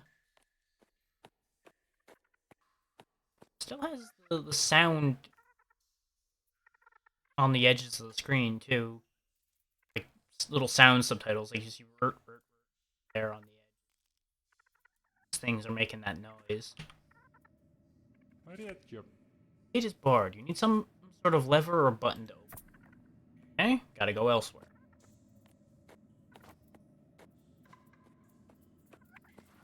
Wild root. Okay. Follow the lever. Which leads us back to piercing roots so we can get spell back. Why we want that spell, though. That probably opens the other door. Okay, that's a bit weird. Check this switch for traps. I think it's clean.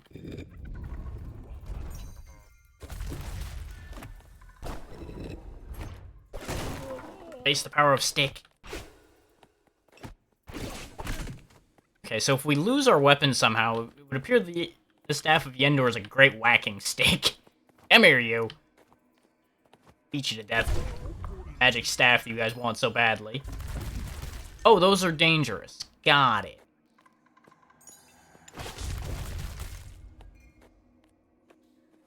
Got it. Stab it? I can stab it. I don't know if stabbing it did me any good.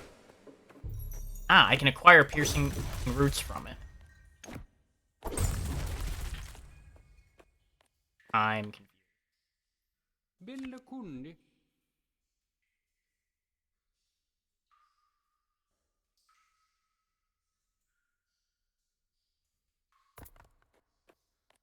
Okay, I think we... No, we can't leave. Okay. I have concerns.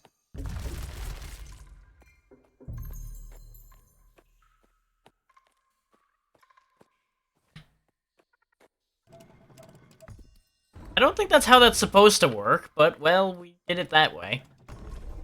Reach through the wall and pull the lever. We're just gonna pretend that there was a hole there that I reached through. Hey, bread.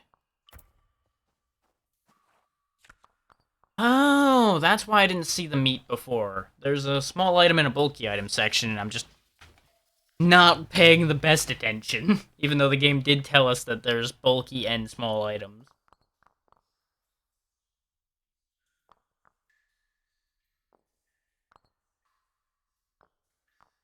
That's where all of our consumables, for the most part, get kept. Ah, okay. The wild roots are kinda like a scroll, except you can also beat things with it. Okay, interesting. I'm learning so much, yet so little at the same time.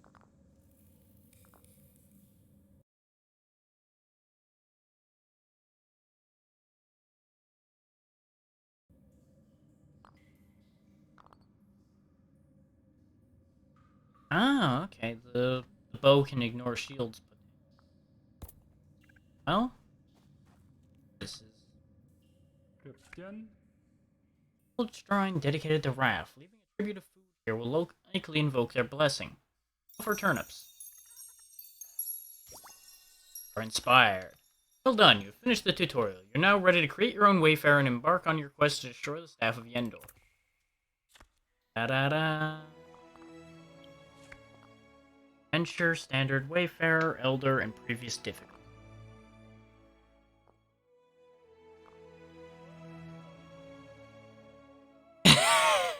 The game has intended by the designers when they thought they were still making a roguelite action game. Hard and somewhat unforgiving. For veterans and fans of difficult games, you can still make the game more difficult, but not by much. I think we're gonna go with Standard. Wayfarer is tempting.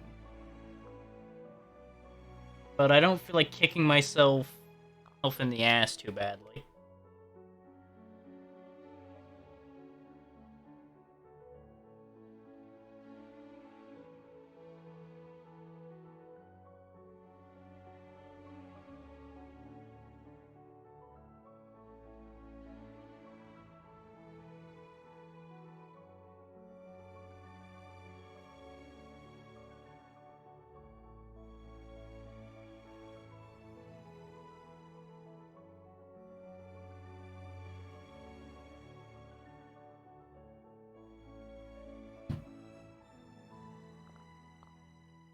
Let's see.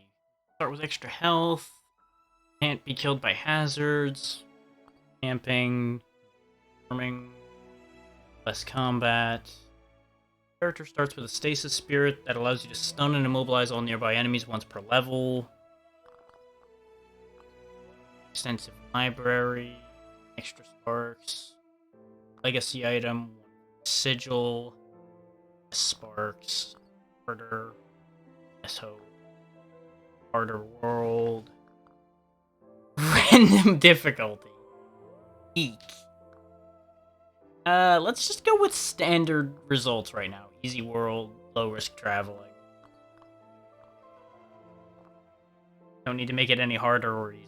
So, random content choices. Start with prologue. Go ahead and activate both of them. Since we don't have any other content choices we can make, we may as well let it make the content choices. We'll make our character. We can only pick from the Raffi right now because we don't have the other clans. It could be a human, a Grus, or a Tlinga-Klong. The Grus are bird people, apparently. Graceful Grus are tall, which offers them an unexpected insight in other beings. The soft eyes certainly help. Hope traits are heightened senses, natural charm, wisdom, fortune, and quickness. Smooth-skinned humans are one of the oddest-looking beings in the realm. Heightened senses, endurance, spirit link, natural charm, and elemental insight. Klinga-Klong, strong connection with the spirits, which they love to translate into complex, tinkling melodies. Strength, natural charm, endurance, heightened senses, spirit. Be a Grus, I think, the first time. Only be a disciple at the moment, trained by the Raffi to handle any situation in the pursuit of saving the world. 4 skills, led in martial art. Possible skills: archery, throwing technique, shield proficiency, formal education, empathy, pathfinding, barter, and silent steps. Start with a bow, shield, javelins, a knife, and a raft card. Okay. And of our choices, I'm going to take quickness as a low hope trait, so I guaranteed get to keep it. Take heightened senses.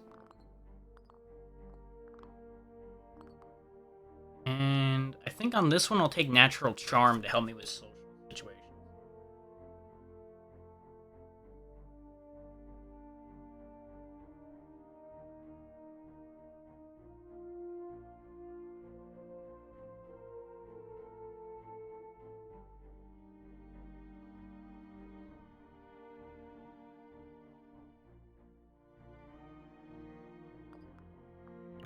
Let's see. We're guaranteed single-handed martial arts. What do we want?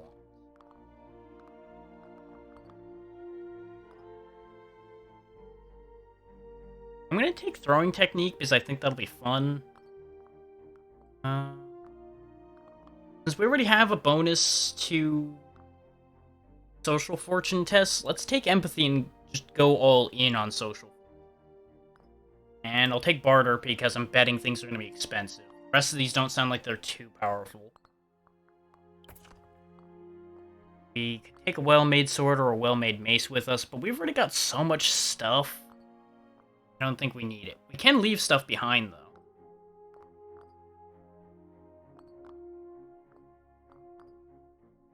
I want to just, like, leave the axe behind and take a sword instead or something. We can do that, but I think I'm just going to leave my gear standard at the moment because I don't know what's good and what isn't necessarily yet. So, this is going to be what we are. And for now, I'm just going to leave the random names as they are. Childlard. Sure, why not? Later on, if some poor sap wants to volunteer as tribute, we can throw your name on there. See how much I end up shouting at you for doing terrible things.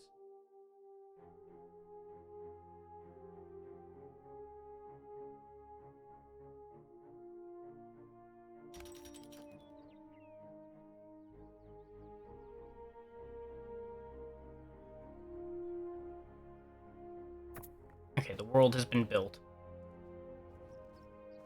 Garden of... The camera slowly spirals in.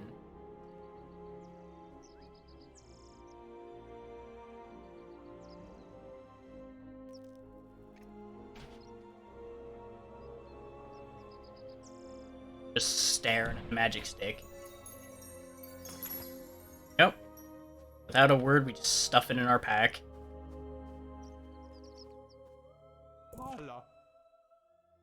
Move the mic a bit closer to me. There we go.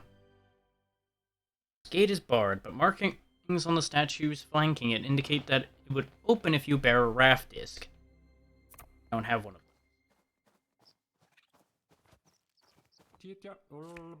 Robed figure wearing a dusty, ancient-looking raft mask as quickly approaches you with open arms. Finally, you're here. It's so fortunate that you've heeded the call of the staff, they say as they firmly hug you. Welcome to the Garden of Yendor, or at least what's left of it. For a moment, their eyes glaze over as their thoughts take them somewhere else. I remember that this was a well-known place for the initiates. They were so young, so bright, willing to do great work regardless of the cost. Shake their head. Had to abandon it, send it off far away, they say softly, gesturing toward the horizon, for their own safety. The old figure suddenly focuses their gaze on you. It took me some effort to bring this all back, but a miraculous thing as this won't let it be lost for long. They look proud at you. And you found it! How wonderful! There's still hope yet. Suddenly they tilt their head as if they hear something. The garden still sounds the same. You're not alone anymore. The Imperials found this place too. You need to go to Haven, now! I will mark Haven on your map. Make sure you speak with the Lore Master about what has happened here. Now go, may Raph's guidance bless your journey. Yeah, no, that looks bad. Run, get to Haven while you still can. Good luck. You're probably fucked. I'm guessing I went the wrong way.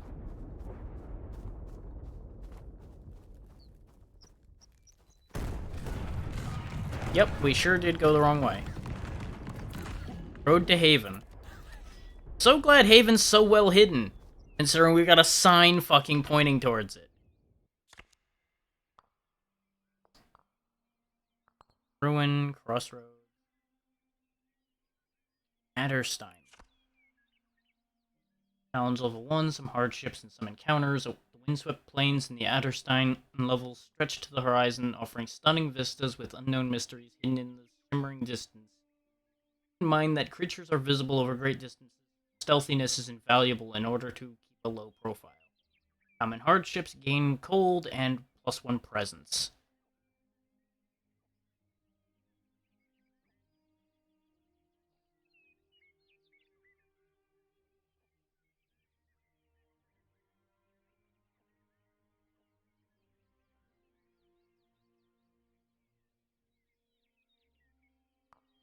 This way because it heads more directly to Haven. Probably important that we get there reasonably quickly, at least the first go-round.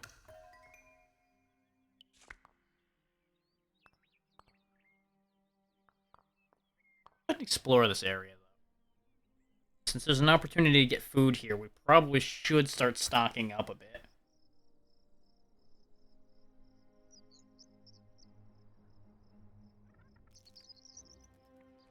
See the level, but I don't see the name. Ah. You have arrived at a map destination on your way to Haven. You can explore if you wish, but you don't have to. If you are in need of healing or resting, it might be wise to try to find a safe camping site. Be warned, sometimes these locations can be quite dangerous. Ruins, keeps, and caves are rarely uninhabited, and even when they are likely to be protected in other ways. Your first priority should be taking the Staff of Yendor to Haven. To continue your journey, simply use the level's entrance back to the map. They really don't want me to explore. But to hell with you, game. I'm gonna go exploring. That's the point of games like this. Often explore stuff.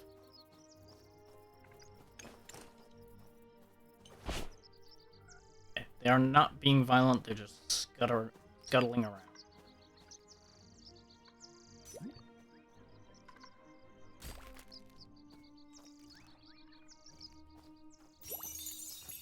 Yep, that was a very secret path there. Some kind of weird spinning flowers. I thought they were sparks with the way they looked. I thought they were just like large collections of sparks or something. Apparently this secret path is a lot of just nothing. So that's great. Glad we found the secret.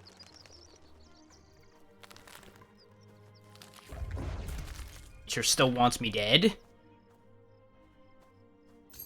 Good to know that nature is out to kill me. Found bad. Oh? I really should have searched to see if there was things in there rather than just sticking my arm in a random hole.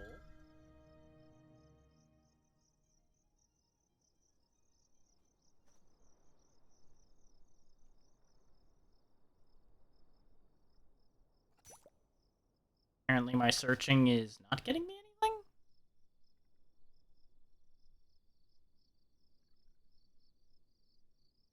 Oh, fine. Stick your damn arm in there.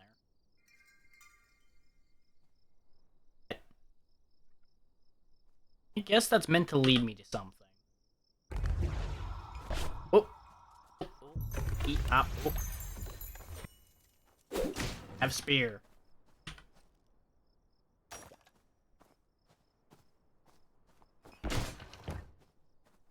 Yeah, these don't seem that tough, because they're just going to retract in their shell when I hit them, so I can just kind of wait.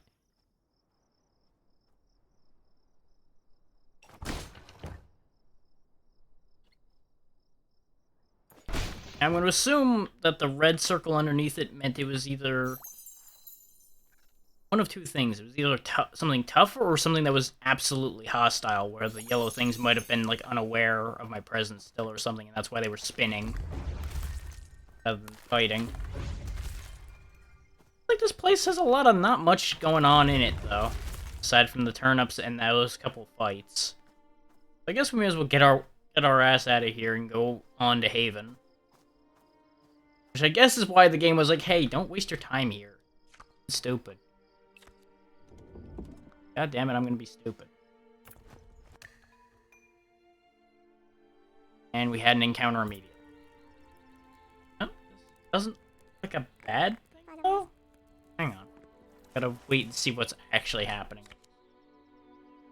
From time to time, an encounter will interrupt your journey. During an encounter, you should try to safely reach the exit of the level that is generally on the other side of the level. When encounter enemies or other hazards, keep in mind that attacking everything you see is not the best tactic in this game. In most cases, you stand nothing to gain from direct confrontation. Enemies almost never carry anything of value, and in most cases, you are better off avoiding them if you can. Got it.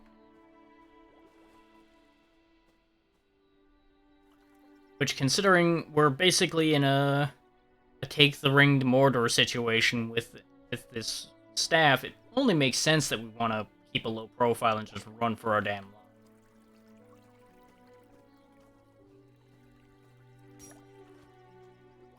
Getting soaked.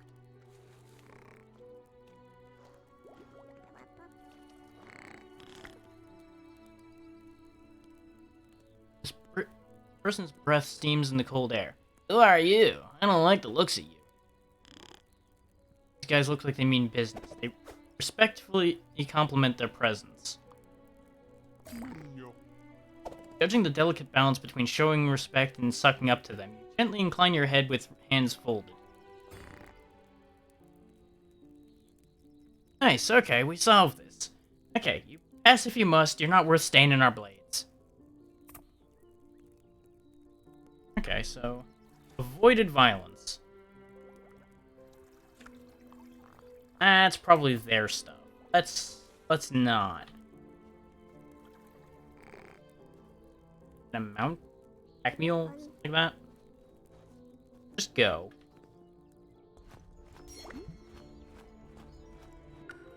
We are cold and wet, though, which is fucking up our hope. But we are now at Haven.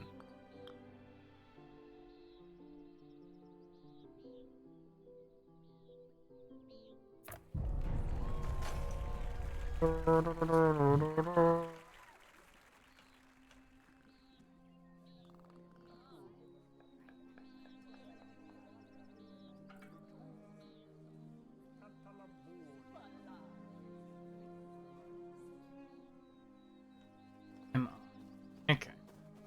We're down here. There's lots of people running around. Put my weapons away because I don't like that. Hilderon and eyes you stoically. Hello, welcome to Haven. Mist over here.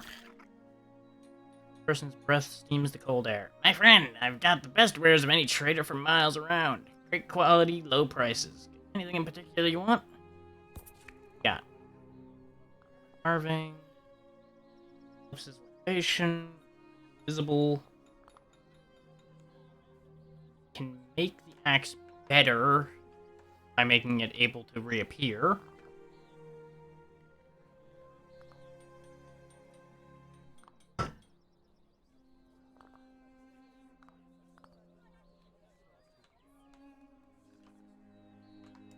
Okay. So we can get guaranteed passage to somewhere. But it would take a long time. And judging from the border will determine whether they actually value the things I'm willing to offer them. Like, they don't care about weapons at all. Because they're an alchemist, that makes sense. You basically just barter in this game. It looks like there's not, like, a money system to worry about.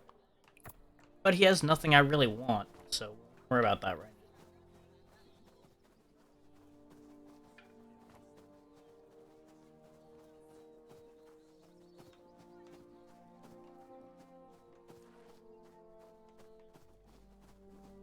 From over here, however, is of interest to me. I see weapons on racks. That might be like a weapon shop or something. Turn the camera at all? Turning the camera an option? Level.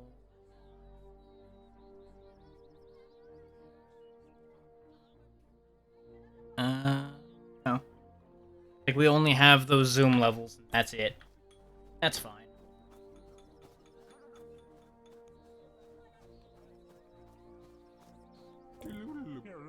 Mushroom. Great to see you here, Wayfair.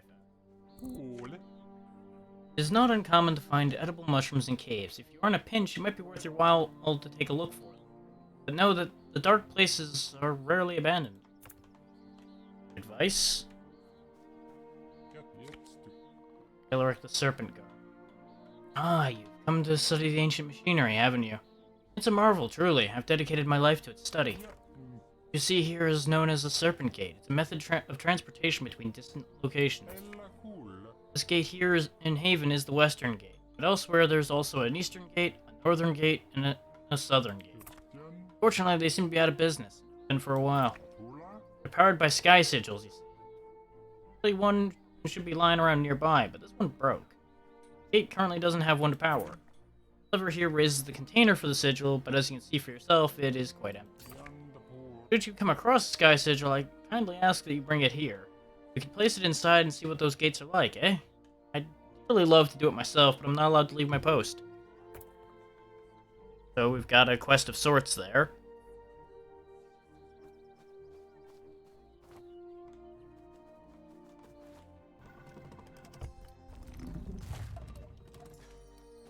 Then we could put the sigil inside the pot. But we don't have a sigil. Go.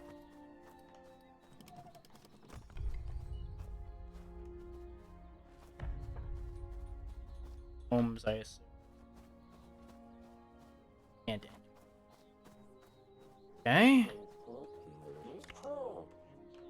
London. Plus 1 empathy. Charm. Keep him from leaving. Might be worth a shot. In order to break the ice and start swapping stories, you tell a little well-known joke.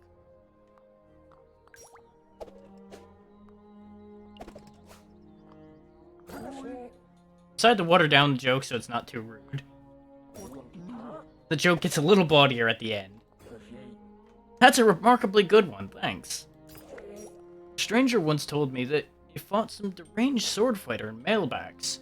They won, and as a reward, the fighter told them a valuable book is to be found in a ruin in mailbacks. It was once the home of a secret society of sword fighters. Imagine that. Where on the map is that? There. Okay. Thank you for your information.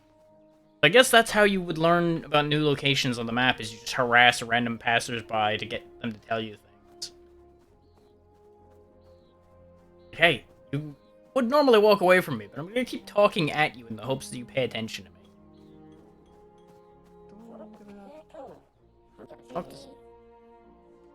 What a great day, isn't it?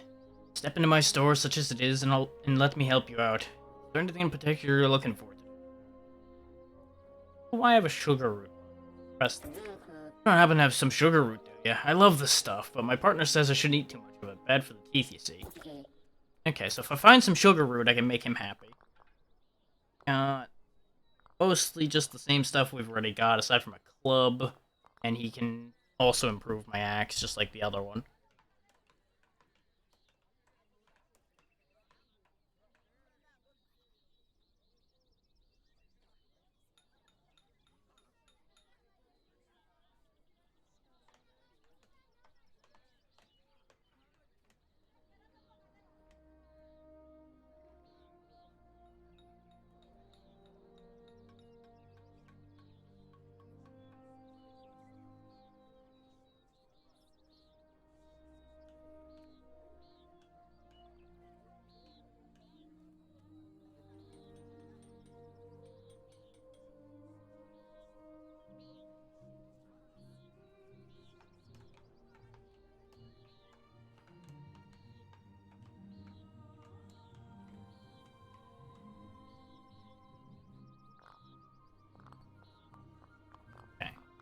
They're much more interested in all the other stuff that we've got, like the weapons and such.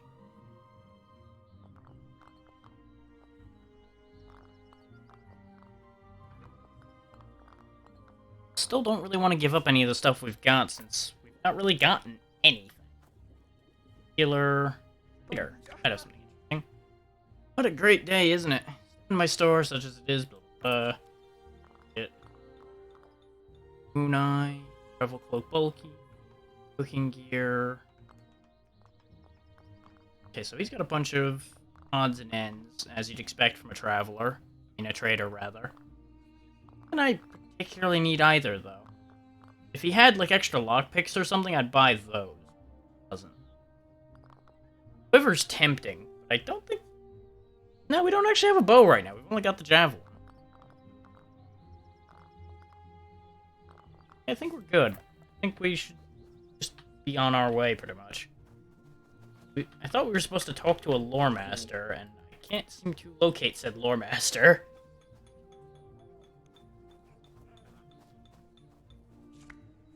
Ah, there we go. Lore Master of Haven. Talk to the Lore Master to learn about your quest and prologue. Thank you for yanking my camera in a very weird direction to tell me that. Temple, vault.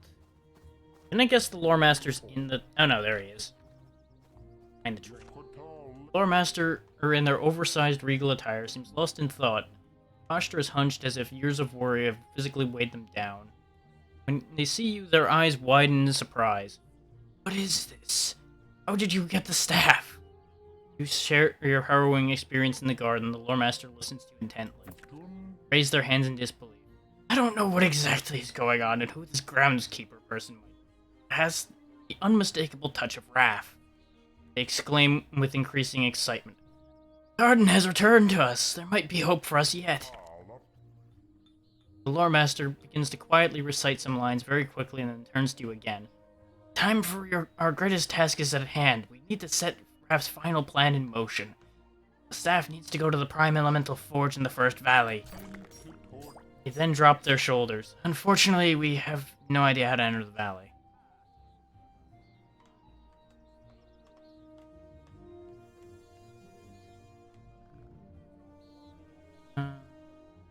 Nice.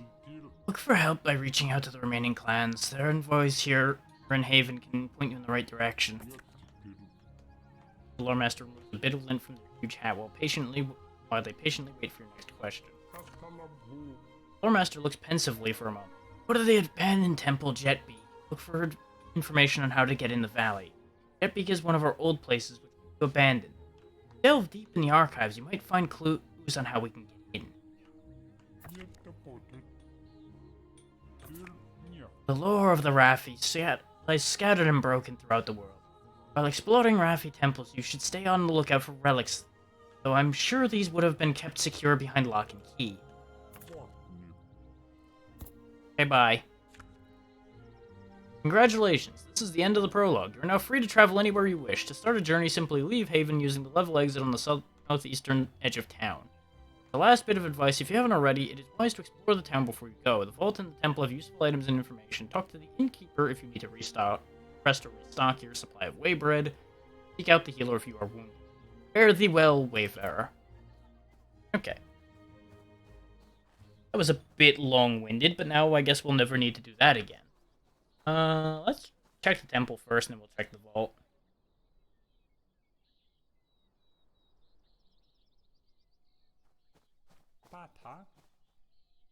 Yep. Lingar, the first lore keeper. Wayfarer, I am the first lore keeper of Haven. It is my duty to advise you on possible tasks you could undertake. A couple suggestions if you'd like to hear them. Rav key remains in the Hall of Records in the Garden of Yendor. This special key is crucial. It's used to unlock the vaults in the Rav Temple. Both the Hall of Records can be found right next at the... The Hall of Records can be found right at the entrance of the garden. Gaining entrance won't be easy, though. You'll need to uncover the Rav disc that is hidden somewhere in the garden. Distance 2 nodes. That's back where we came from.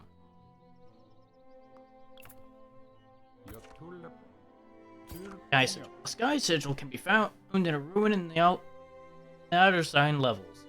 Sigils can be used to craft magic weapons and repair ancient machines. You should always be on the lookout for them, especially when they're not integrated in the environment, as the case for this one. Retrieving this sigil will benefit Haven greatly. Okay, that's a minor daring one. Got it.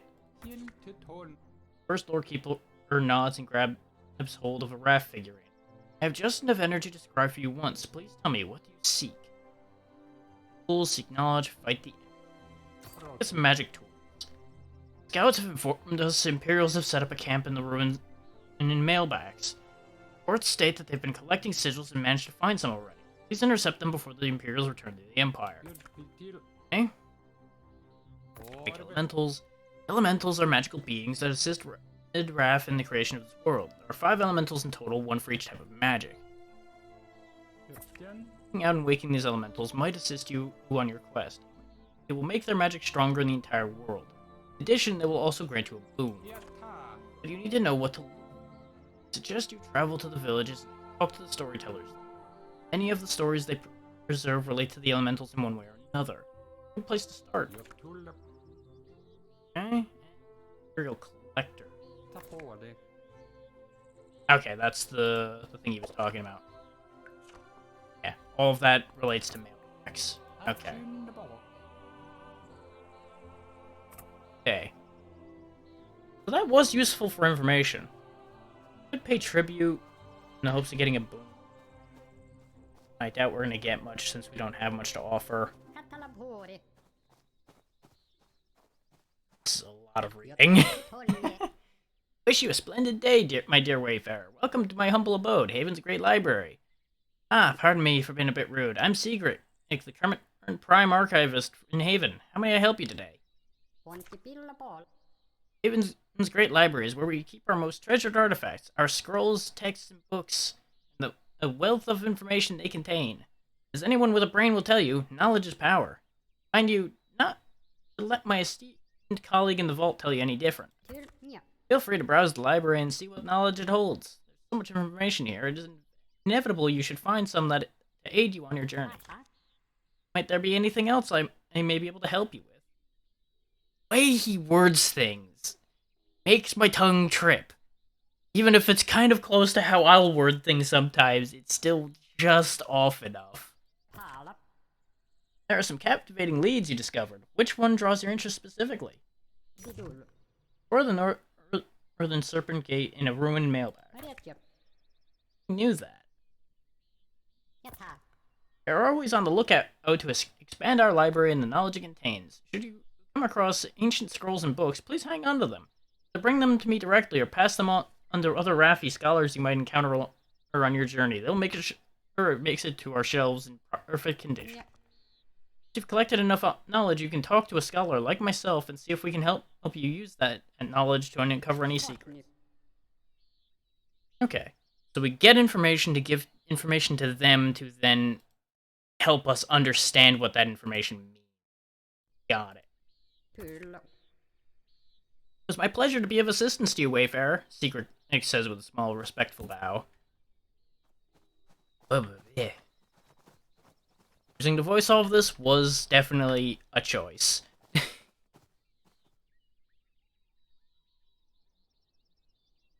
Good thing I'm not going to be doing this for super long today. Is this very similarly to Secret of Evermore is probably going to destroy my throat if I go too long.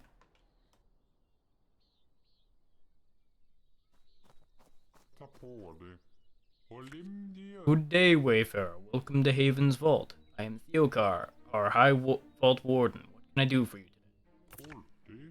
The vault is where we keep our most treasured artifacts. That being said, find some more mundane gear. Yes.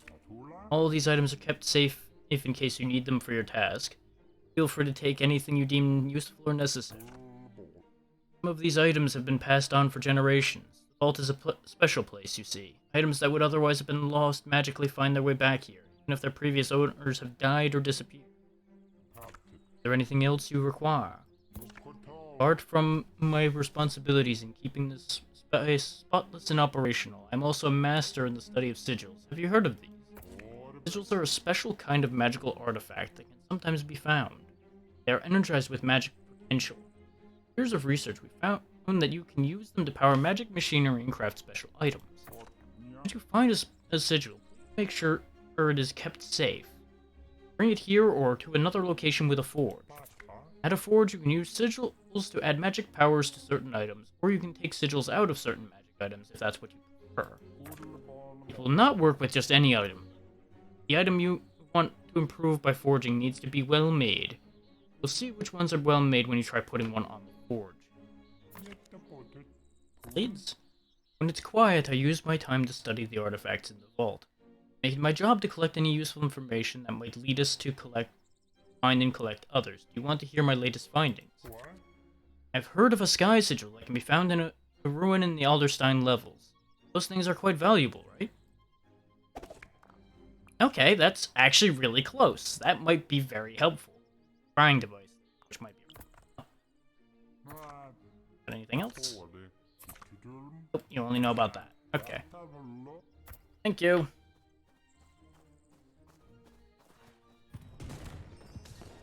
Assuming this is just going to be the same menu we had at the start. Oh no, this doesn't even have anything.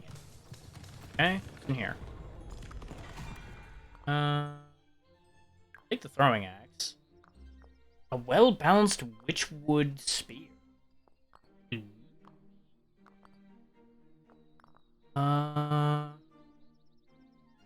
does sound like something I want. One of these knives for it. Oh, it takes 2 inventory slots. Fuck. Javelin's useful, and I don't want to give up both of my knives.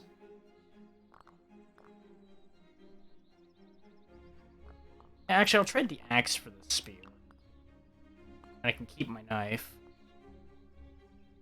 Now I understand. All these bulk spots are because items that are in here are taking 2 inventory slots. They just didn't render it taking 2 physical slots.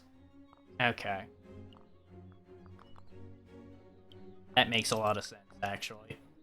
And we'll go ahead and trade for this unidentified cloak because it's got more durability than ours.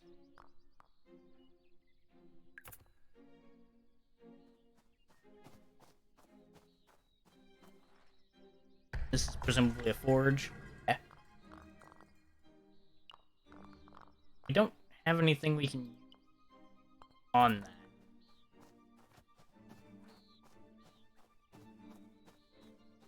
So far, the systems for this game are very interesting. They're a lot more intricate than they appear at face value. Equip the cloak before I forget to do that. Right now we've got the Staff of Yendor. Let's get this. Oh, no. Don't put a thing in my hands yet. Because I don't want to be walking around town with a weapon in my hand. It'll upset everyone. I think we're good in the vault now.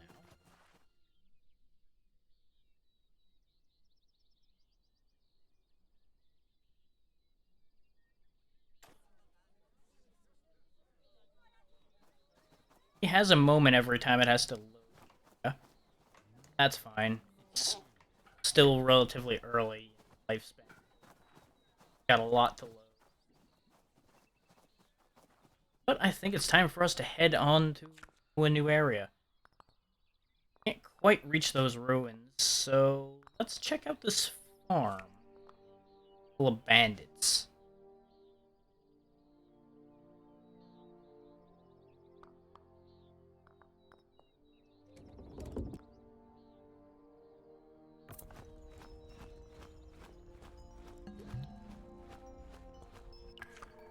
Presence has become more known. That's okay. There's over there that can be interesting. Bandits probably have some stuff in that farm, so let's go ahead and take them on. There's a bunch of them hanging around in there. Might be able to talk our way out of that.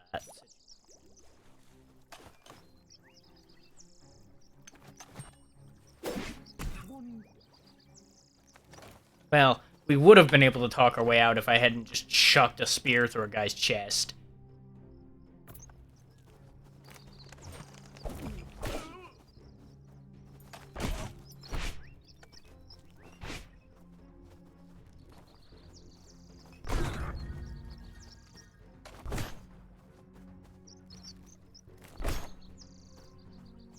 Guarding. Missed it. Ow. Shit, punk.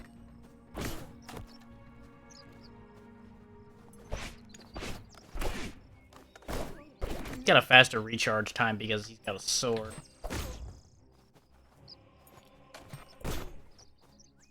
My ability to keep his distance is very easily mitigated by his ability to block.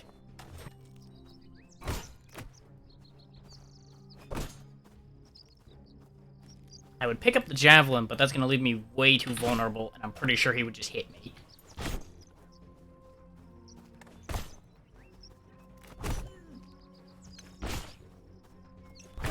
Got him. That definitely proves that enemies don't have much. Because you would think an enemy like that would have had an item.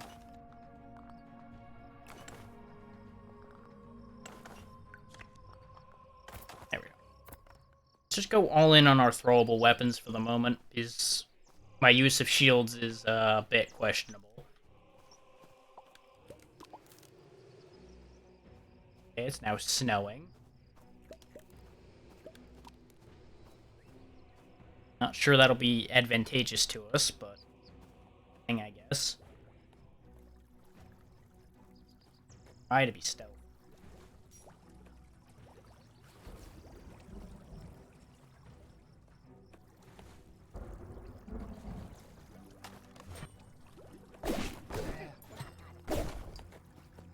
Axe did not go as far as I would have liked.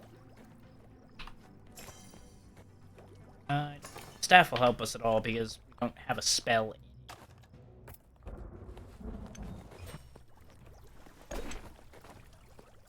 That's just... seems a bit stuck. Because I've now thrown many things at him, and he does not seem to have any interest in doing anything about that.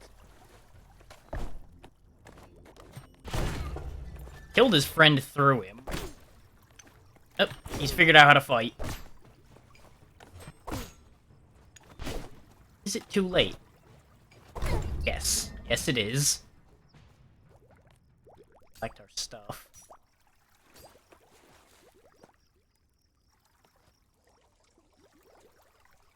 All in all, that went a lot better than it had any right to, because he was too busy running into the side of the bridge.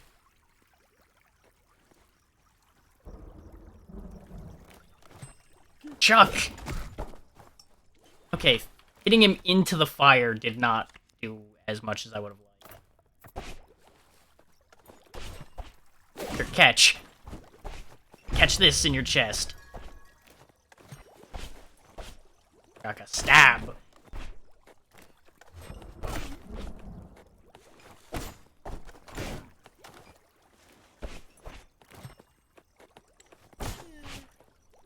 You guys are really hard to hurt.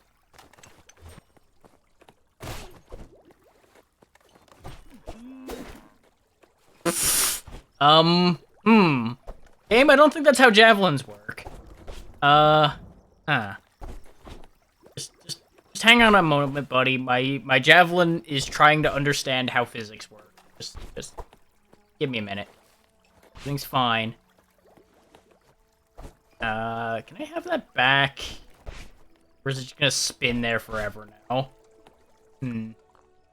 Awkward. Saw nothing.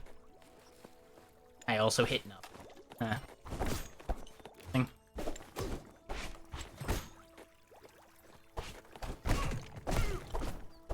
I have made the mistake of getting him unstuck. Send help.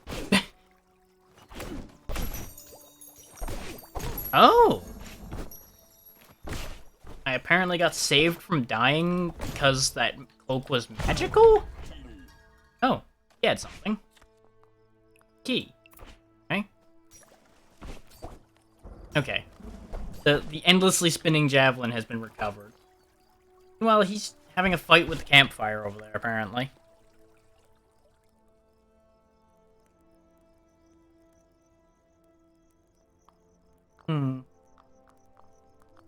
So I'd like to say this is going well, but that'd be a lie. Ah, okay. Lucky protects against negative status effects once. So I'm not really sure what that warded thing was at all, then. That prevented us from dying the first time we, I'm assuming, should have died. Our health went down to 9, and we lost some max health and went back up. So, a bit confused. Not opposed, just mildly confused.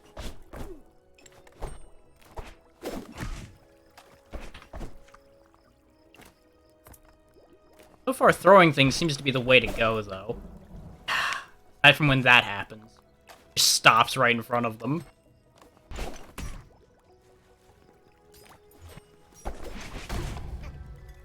Then again, we do have a bonus to throwing weapons.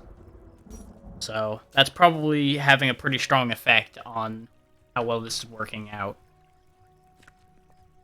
Some eclipse carvings and a Varro's kiss. That is an antidote. Okay. These barrels will stock food and supplies. If you wish, you can take some whey bread, or you can put them to the torch if you feel like it. Might as well take the whey bread. I mean, really. Be silly. Now we'll burn it. aggressor. There's nothing of value on the desk.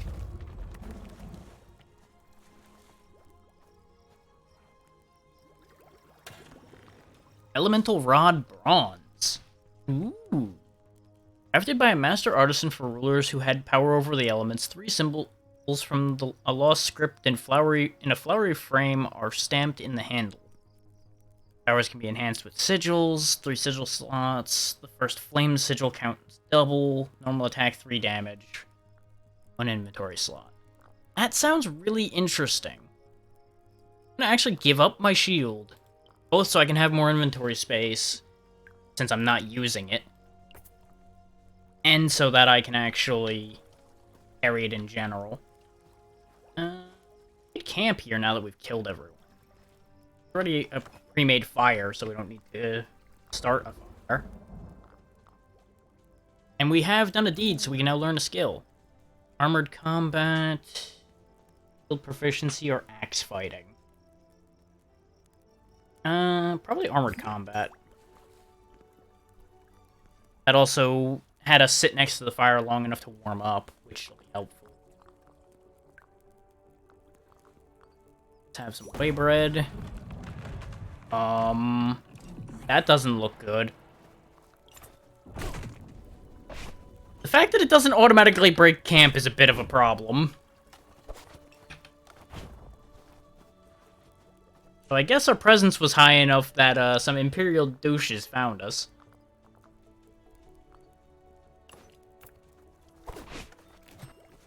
Catch. And catch. Here, catch this too. They're not great at catch. Oh,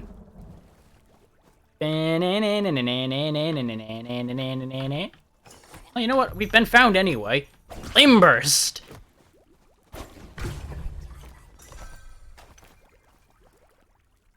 So that was fun. So it seems like the game's AI is, not the best. Oh, I think we scared him, actually. He's running. That works. We killed his friend, and he's like, this is a bad plan. That guy just threw fire. Let's just leave. Which, you know, that's a reasonable response, honestly. If I walked up on somebody, he did jump him, and he just obliterated my friend with a fireball, I think I'd get out of that situation, too. Let us actually eat this time. And it looks like we are locked out of that amount of health, though. That sucks. Douse the fire and get the hell out of here, then. See if there's anything in the reference guide about that.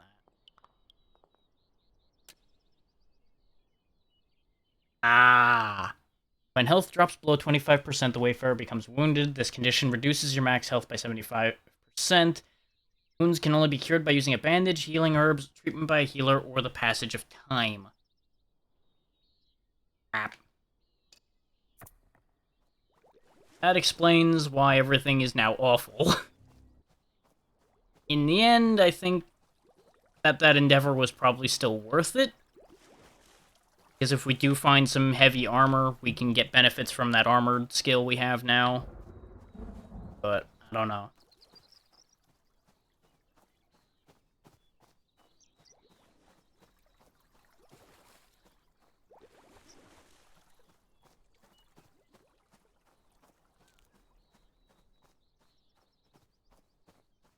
Thought the exit was over here. Assuming I just didn't go to the right spot. It's probably, yeah, where the duck statue is.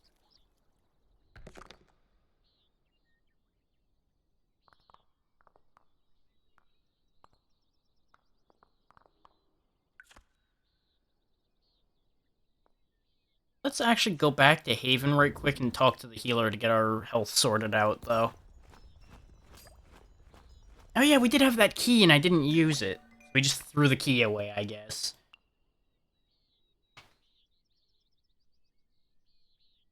Going back to Haven cleared our extra presence, too, which is good.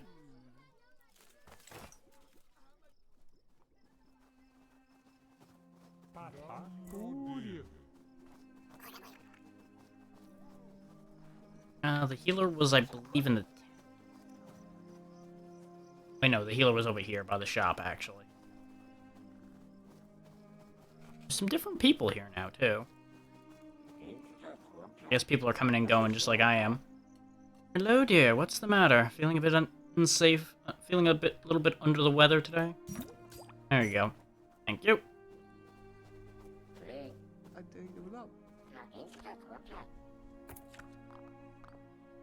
Now that we have a bit more space, it might not be a bad idea to acquire a... I only got another knife. And I'm not really that interested in the knives, since they don't fly as far. If he had another javelin, I'd absolutely take that in a heartbeat.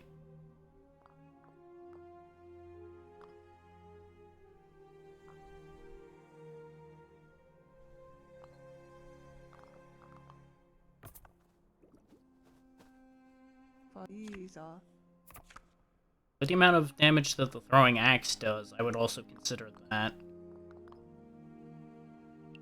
Buy a healing brew. Offer him craft carving.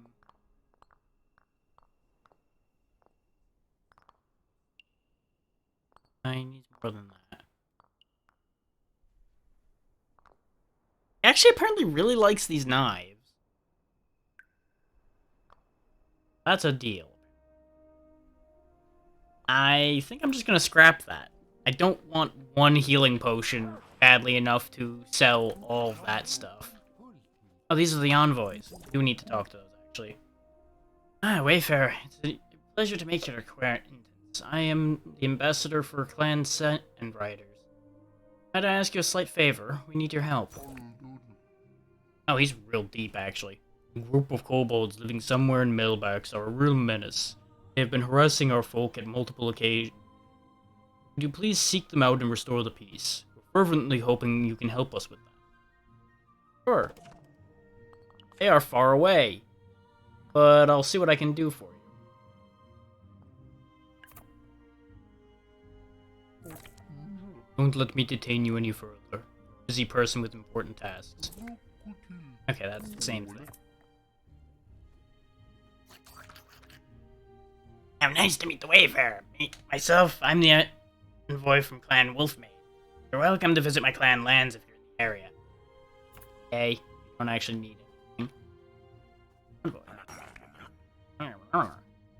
Let me tell you that my clan is not best pleased with the Raffi. Tell them I'm the envoy of Clan and Alzmeda said so. Okay, you're just an asshole. Got it. How nice to meet the Wayfarer myself. I'm the envoy of Clan Jabbar. You're welcome to visit my clan lands if you're in the area. Yo. Shove the annoying envoy out of my way. We're all sorted out. Oh, merchant. A friend, I've got the best wares of any trader from miles around. Quality, low prices. We got scrolls, various things. Spirit wand.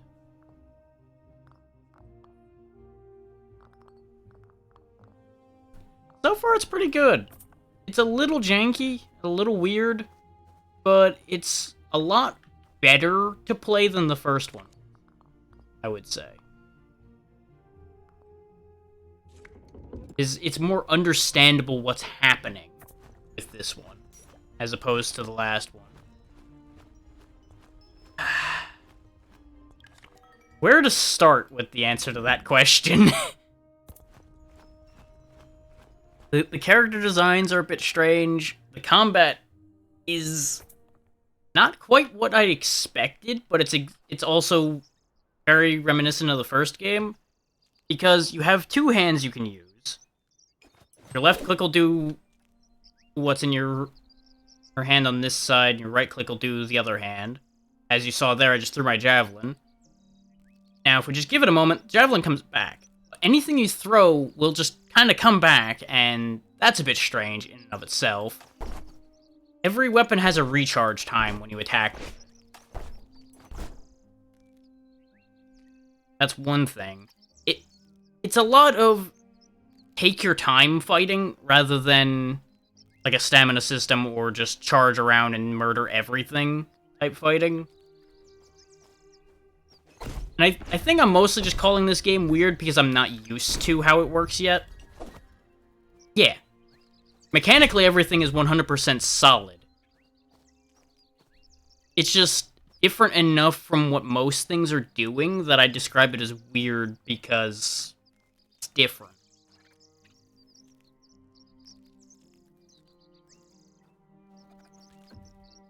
Is like, for example, they take away most of the concept of actively going out and killing everything you see because a lot of things don't drop anything. And they specifically warn you that fighting things is actually largely not in your best interest. I don't know how I missed him because my spear flew through him.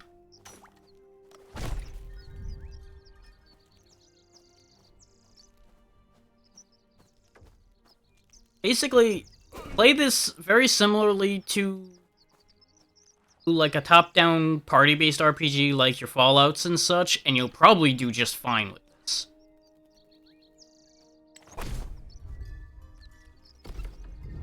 The approach to this is very similar. Just without the turn-based combat to worry about.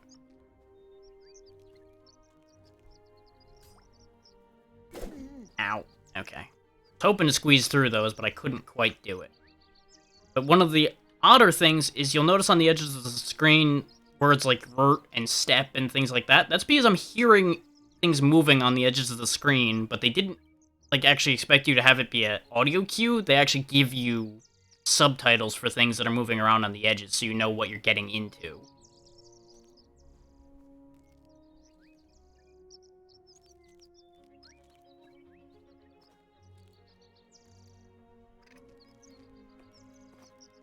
And one of the other main mechanics to be aware of is this, the Staff of Yendor. This is both the thing we're aiming to destroy and one of your main beneficial mechanics. As you can see, it generates a bunch of light, and depending on what you're near, it will give you a temporary spell you can use. The catch to using that spell is you attract the attention of the Empire that's chasing you in order to try to get the staff before you can destroy it. As long as you keep moving around from node to node on the map, you lose the attention of the Empire because they can't track you as long as you're not constantly spamming spells around.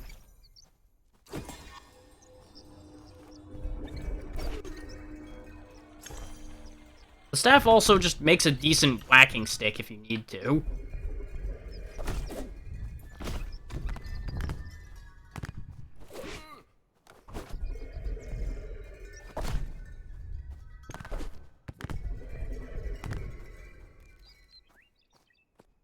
Pretty much, yeah. Mechanically, that's how it works. It's so that you don't just run around destroying everything with the honestly kind of powerful magic you can get a hold of so far.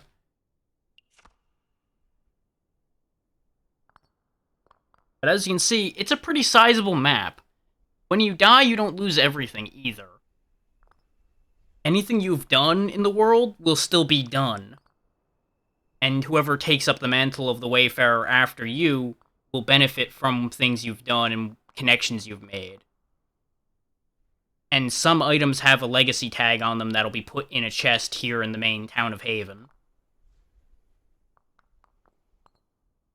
And if you don't want to go to a node on the map, you don't have to. I could literally just leave right now and just carry on to the next node. Mostly pretty chill, yeah. The combat is where it stops being chill, because the combat is pretty brutal. You can get destroyed really easily. But again, you're not meant to be fighting everything. It's designed to discourage you going and brawling with everything you see. Which is fair. Combat is a dangerous prospect. And it should be treated as such. I've been mostly mitigating that by just throwing my entire inventory at anything that threatens me. and being relatively cautious and sneaky. Which, if you stay still for a bit in the cautious mode, which is the crouch state I'm in right now, you'll turn basically invisible as long as something is not looking directly at you and you're in reasonable cover. This is also what allows you to search and prompt you whether there's items in certain spots and whether there's traps. Which there are traps. And they are probably going to be nasty. And on top of your typical means of identifying things, you can just use them and they will identify through use, which is a nice feature. Like, I identified the cloak I'm wearing by having it block a negative effect for me, and the game prompted saying, hey, this is what this cloak does.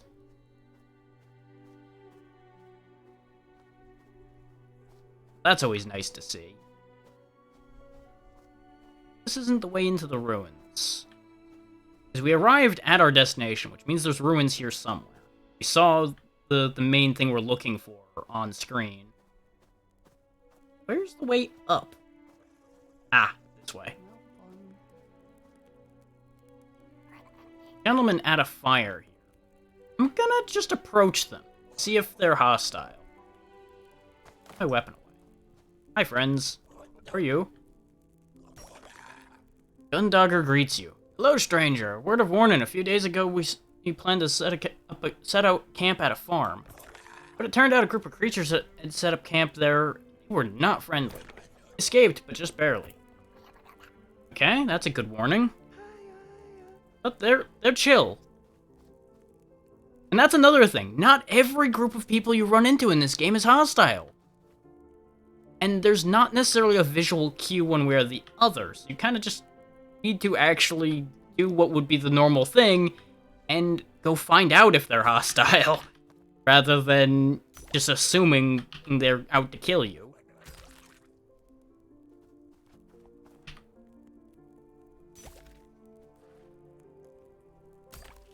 Yeah. They've kept this reasonably realistic without it being the tedious kind of realistic. Because, you know, in the real world, there's not exactly fucking bird people and such running around. Nor is there that much magic.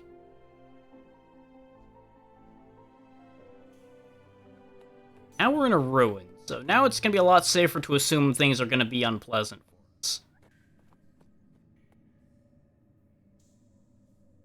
Don't get me wrong, there is an indication that something's actively hostile to you once things are happening. Because, like, those guys had a yellow ring underneath them, and I'm assuming that means that they're not, like, actively aggressing on me and targeting me. I have seen a red ring under things that are actively targeting me.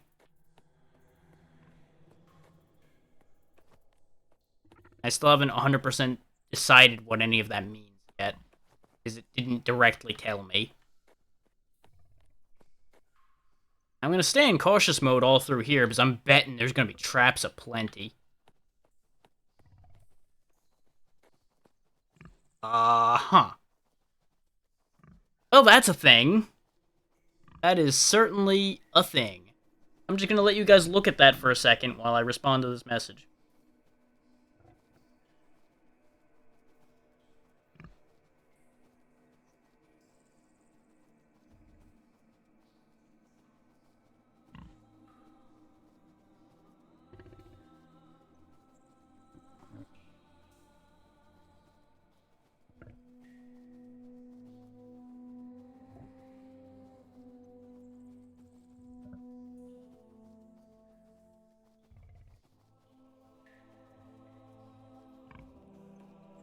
So I don't think we want to deal with that, but we have a key to open that door, so on the same token, why not? Okay, it heard the door open, so it knows something's up, but it doesn't know we exist.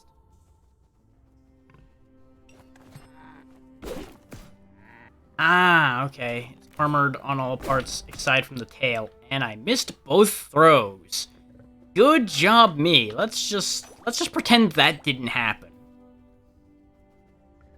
Because it looks like it's got armor on the face, too, aside from, like, maybe right here where the mandibles are. So let's wait for it to turn around again and see if we can get a spear on its tail. But I think it's aware enough that it's gonna try not to point its tail toward the door now. See, now that's just extra cheeky.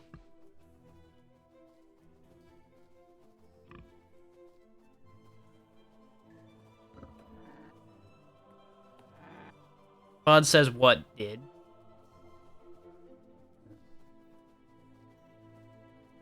I was told something that I wasn't paying attention to, I assume.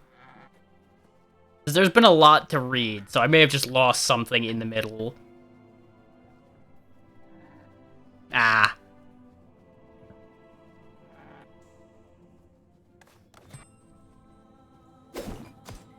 Piss. See, that looked like it should have hit, but I think I hit the pot. You know what? Maybe this thing's nice. Maybe it's not gonna try to kill me. Nope. It's got red. It's red. It's mean. It's angry. It's gonna eat me.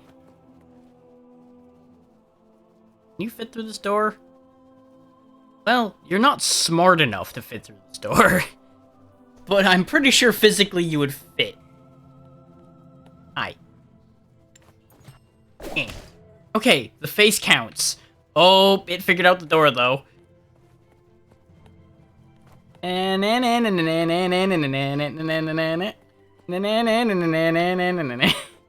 I was pretty sure that wasn't gonna be true, but I figured, why not? I may as well try. Taking this. Here, catch. It really does not like that. It recoils hard from that. Which is fair. I just threw a huge length of metal and wood into its eye. Here, have this too. Don't worry, I'm not out of things to throw at you yet. Just give me one moment to reach into my pack. Have this, and this. So yeah, this has just been my going strategy so far, is just empty the entire pack of things I'm carrying into the monster's face. I am now out of things to throw at him, however, and it's not giving me my things back. Probably because I'm in combat. It seems to be real hit or miss whether it gives my stuff back in combat or not, without actively going and picking it up. But thankfully, out of combat, as you can see, it picks your stuff back up automatically pretty quick. So that's pretty generous on their part.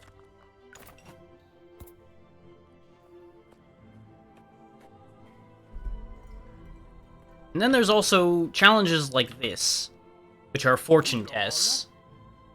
The inscription clearly indicates that the devices in this chamber power the scrying device in this area. Okay, that's not actually a fortune test to read that one. The last two were fortune tests, so I expected that to be a test. But we got a sky sigil. We don't have any lockpicks, so we can't fuck with that.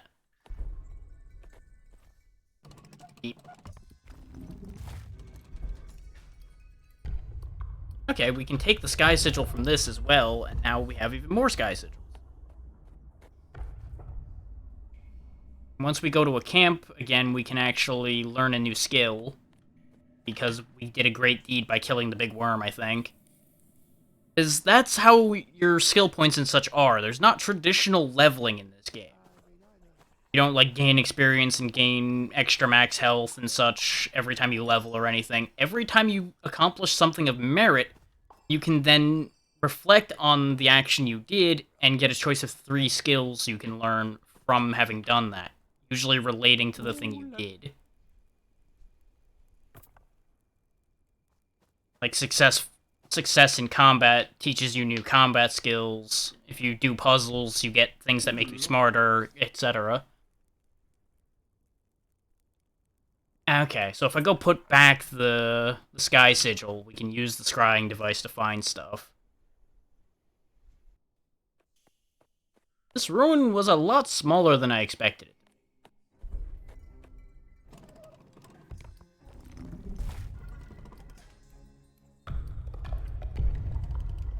We're gonna take that sky sigil back once we're done here, but probably a good idea to use the scrying device to have a look around.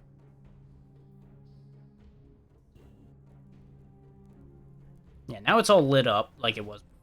Okay. Scry.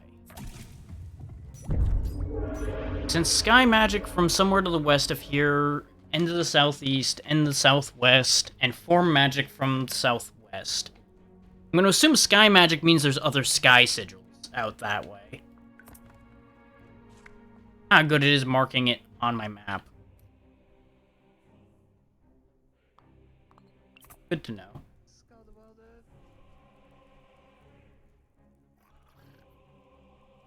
Let's go unplug the power to this device so nobody else can use it, and take the power source with us. Because we can use those to power, or at the very least, serpent gates back in town, which presumably will get us a fast travel option, more or less. This is, of course, a lot of assumptions on my part, because I still don't have that information, but it's a safe bet.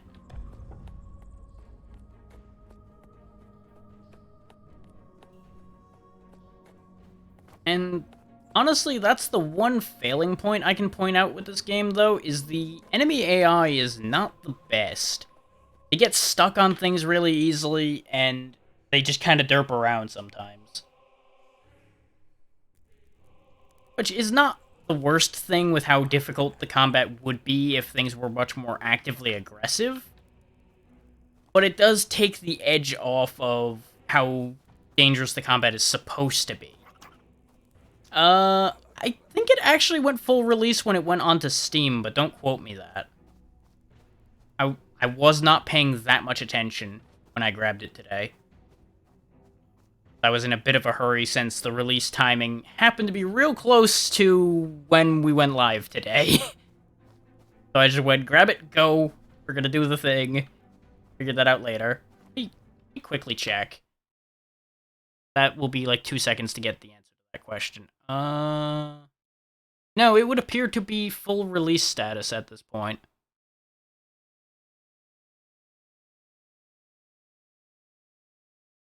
It was in early access the whole time it was Epic exclusive, I know that.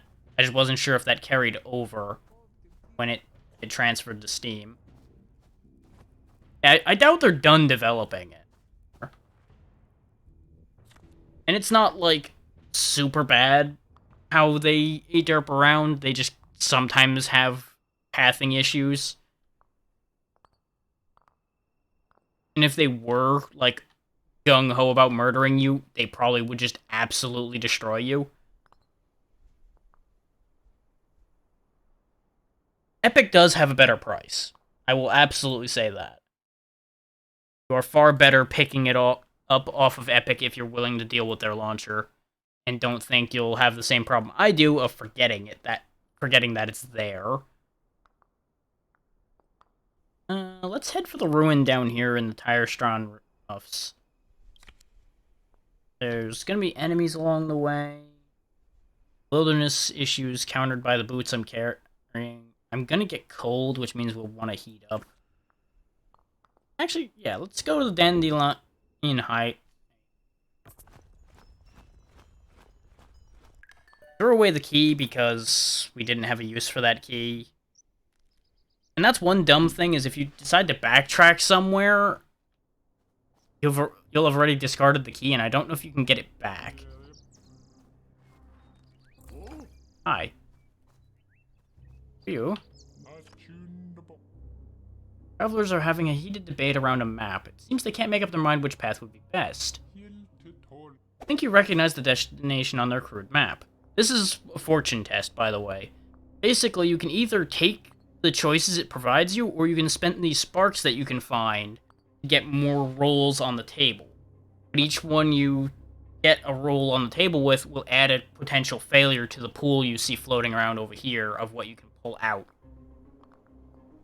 I'm just going to push my luck and add one potential success.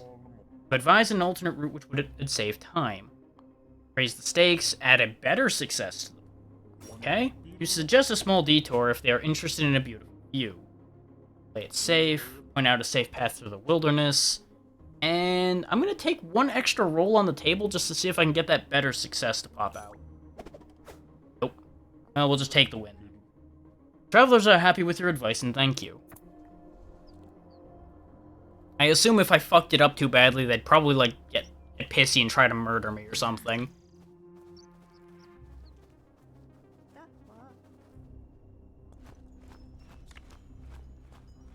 About the most negative thing I've seen, aside from failing from those, is one of the potential ways to modify the rolls will give you fatigue. So it's a risk-reward choice. Let's see what's in this cave.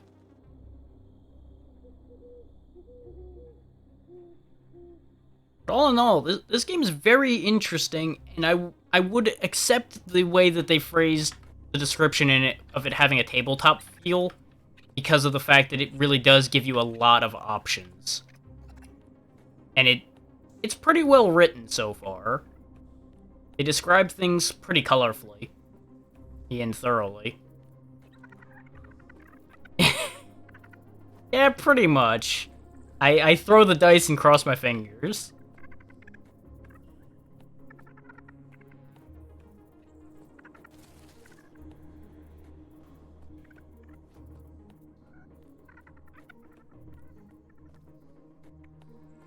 Another mechanic to keep an eye on is the hope level, which I'll show right quick before we get into this fight. You get a selection of 4 traits that are tied to how much hope your character has in his chances of succeeding in bringing the Staff of Yendor to its intended goal. The lower your hope gets, you start losing these traits. Once you lose vitality, you can't heal anymore, which basically means your run is fucked at that point.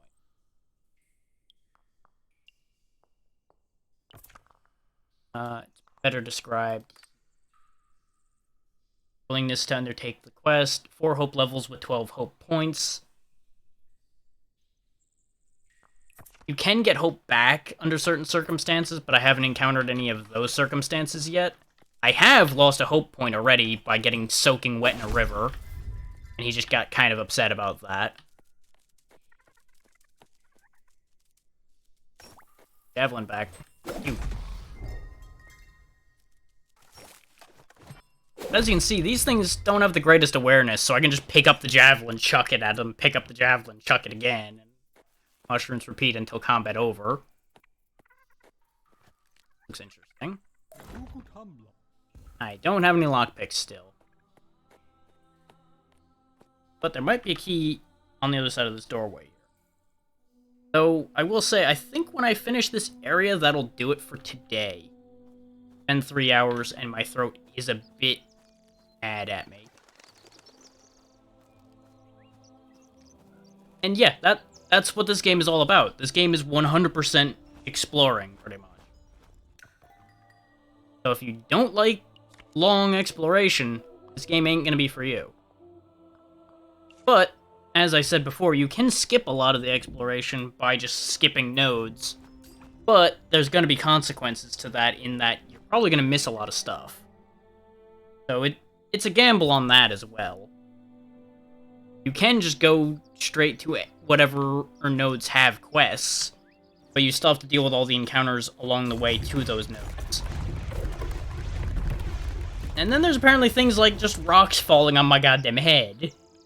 Speaking of, we should camp and heal up before I go any further. Some of the food I've found. That'll pass time. We can repair our cloak, which we have a repair kit to do, so do that. Not exactly. That was a trap probably on that spot. But I wouldn't be surprised if something tries to kill you if you sit still too long, too. Advanced parry. Parry twice in quick succession against weapons of lighter or similar weight. Silent.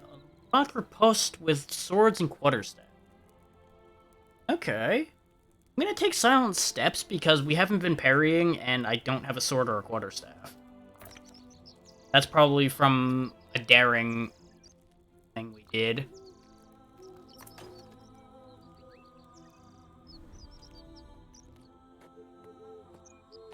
West Passage. Barrier of wild growth is obviously the work of root spirits guarding or protecting something. Unfortunately, the spirits seem oblivious to your presence. Well, there's one way to solve that. Spell a fire burst. Burn, ignorant creatures! That plant is now really mad. They're going to just run for my life.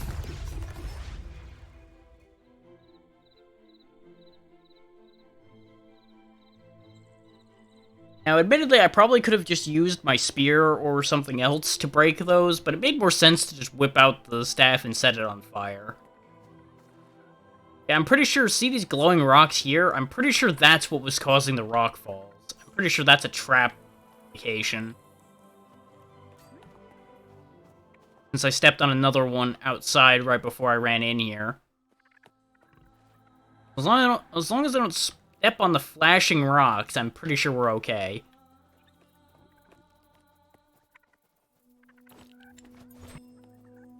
Some smaller ones. Okay, it has to be a direct hit. Got it.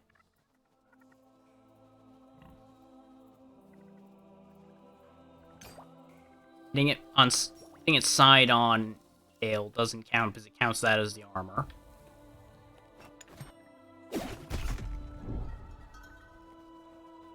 They don't know I'm here. Their eyesight's not that good. Oop, that one knows I'm here. Ow, my butt.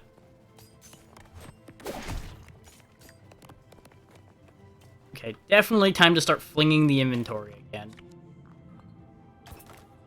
I put that in the wrong hand. Fuck it, throw it anyway. And if you have two of the same thing, it will automatically re-equip that same thing. So that makes it expedient to throw some stuff. I just don't have enough of the same things.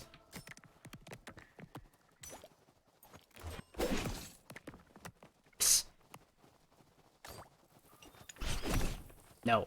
No biting. Bad. Now, don't get me wrong, I absolutely could fight these in a much more fair and reasonable way, but why would I do that when I have all this stuff to throw? You know, I have a bonus to throwing things. Clearly it's meant to be.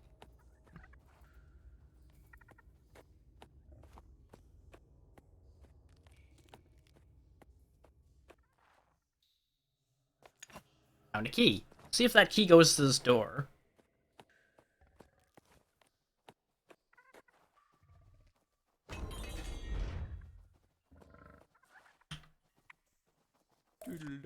Spider eggs are not edible. You can easily destroy them, if you dare. Huh. Oh god! I didn't even try to destroy them, though! I just stood there and thought about it! Apparently I thought about it too much, and now the game's real mad.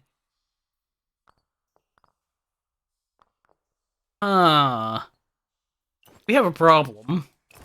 We have a really big problem. Because that is a lot of fucking spiders. Ah!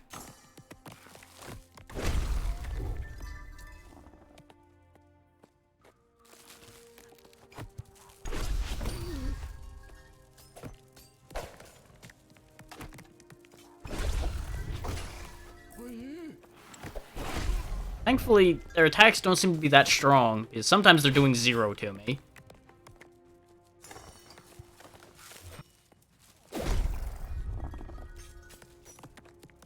But as more of them figure out how to get out of that hole, we might start running into some serious problems. Ah. No.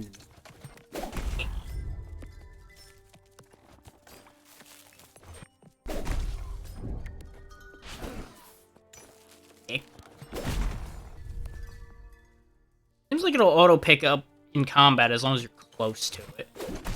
For a little bit. I'm interested in what's in that trash can looking thing there is why I'm fighting all the spiders. Yeah, this is a bit more efficient. I should just stab them with the javelin instead of sitting here throwing, picking, throwing, picking. Even though I am trading hits.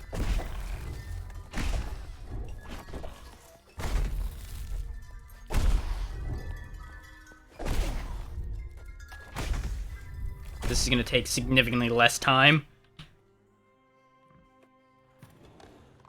Hopefully there's something good in here. Ancient Meringue Tome. A heavy book filled with arcane texts and illustrated with highly detailed moving diagrams. Part of the text is touched, the page is flipped to a page containing a related article. Huh. Magical hypertext. Interesting. Valuable knowledge. Offer to the Prime Archivist in Haven or a lore seeker to gain a high amount of knowledge. Knowledge is something you can trade to gain information about various places in the world and such. So this was worth it. Iberian Glimmer. Stuck in a goddamn web. Send help.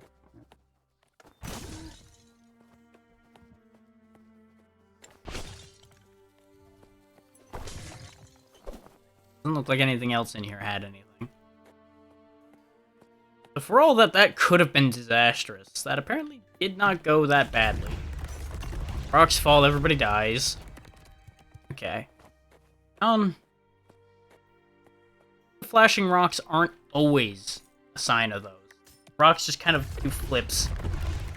Oh, I think there's certain areas where the spirits are more active. But like over here, the spirits are just active enough to flip little rocks at me and try to spook me.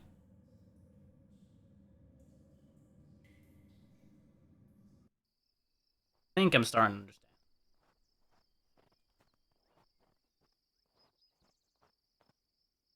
I thought that would be a thing. Okay, we finished our journey in this place. We lost the small key because we didn't use it. That's okay. Oh, we got another encounter.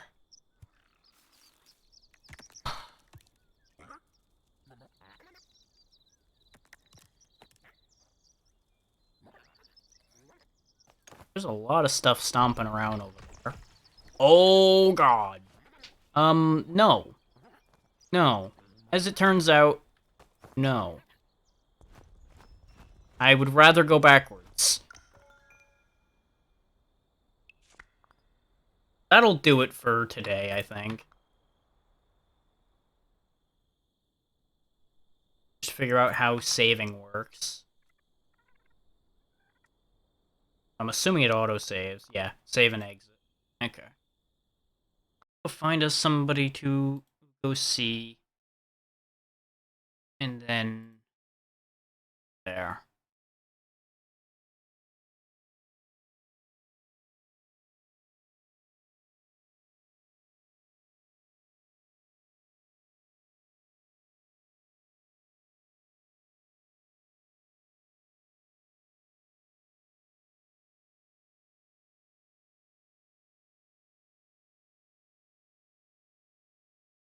Crit her last time, so I'm not going to raid her again today. I prefer to spread it around.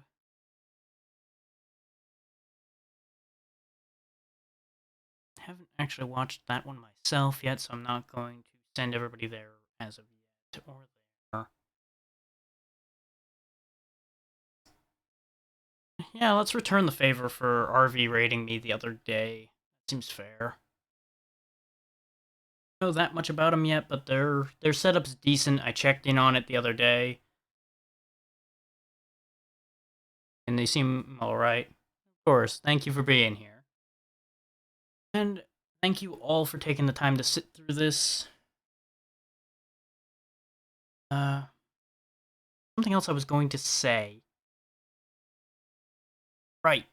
I will either not be doing anything tomorrow, or there will be a special stream with someone else tomorrow. Depends on how I decide to work things. I might just be on theirs. I might be streaming it myself as well. There will be a notice on Twitter if I change my mind and decide to stream my side of that.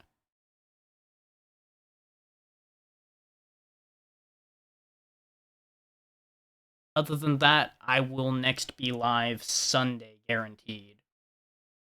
tomorrow is a maybe. But thank you again for being here, and have a good one. Be good to RV for me.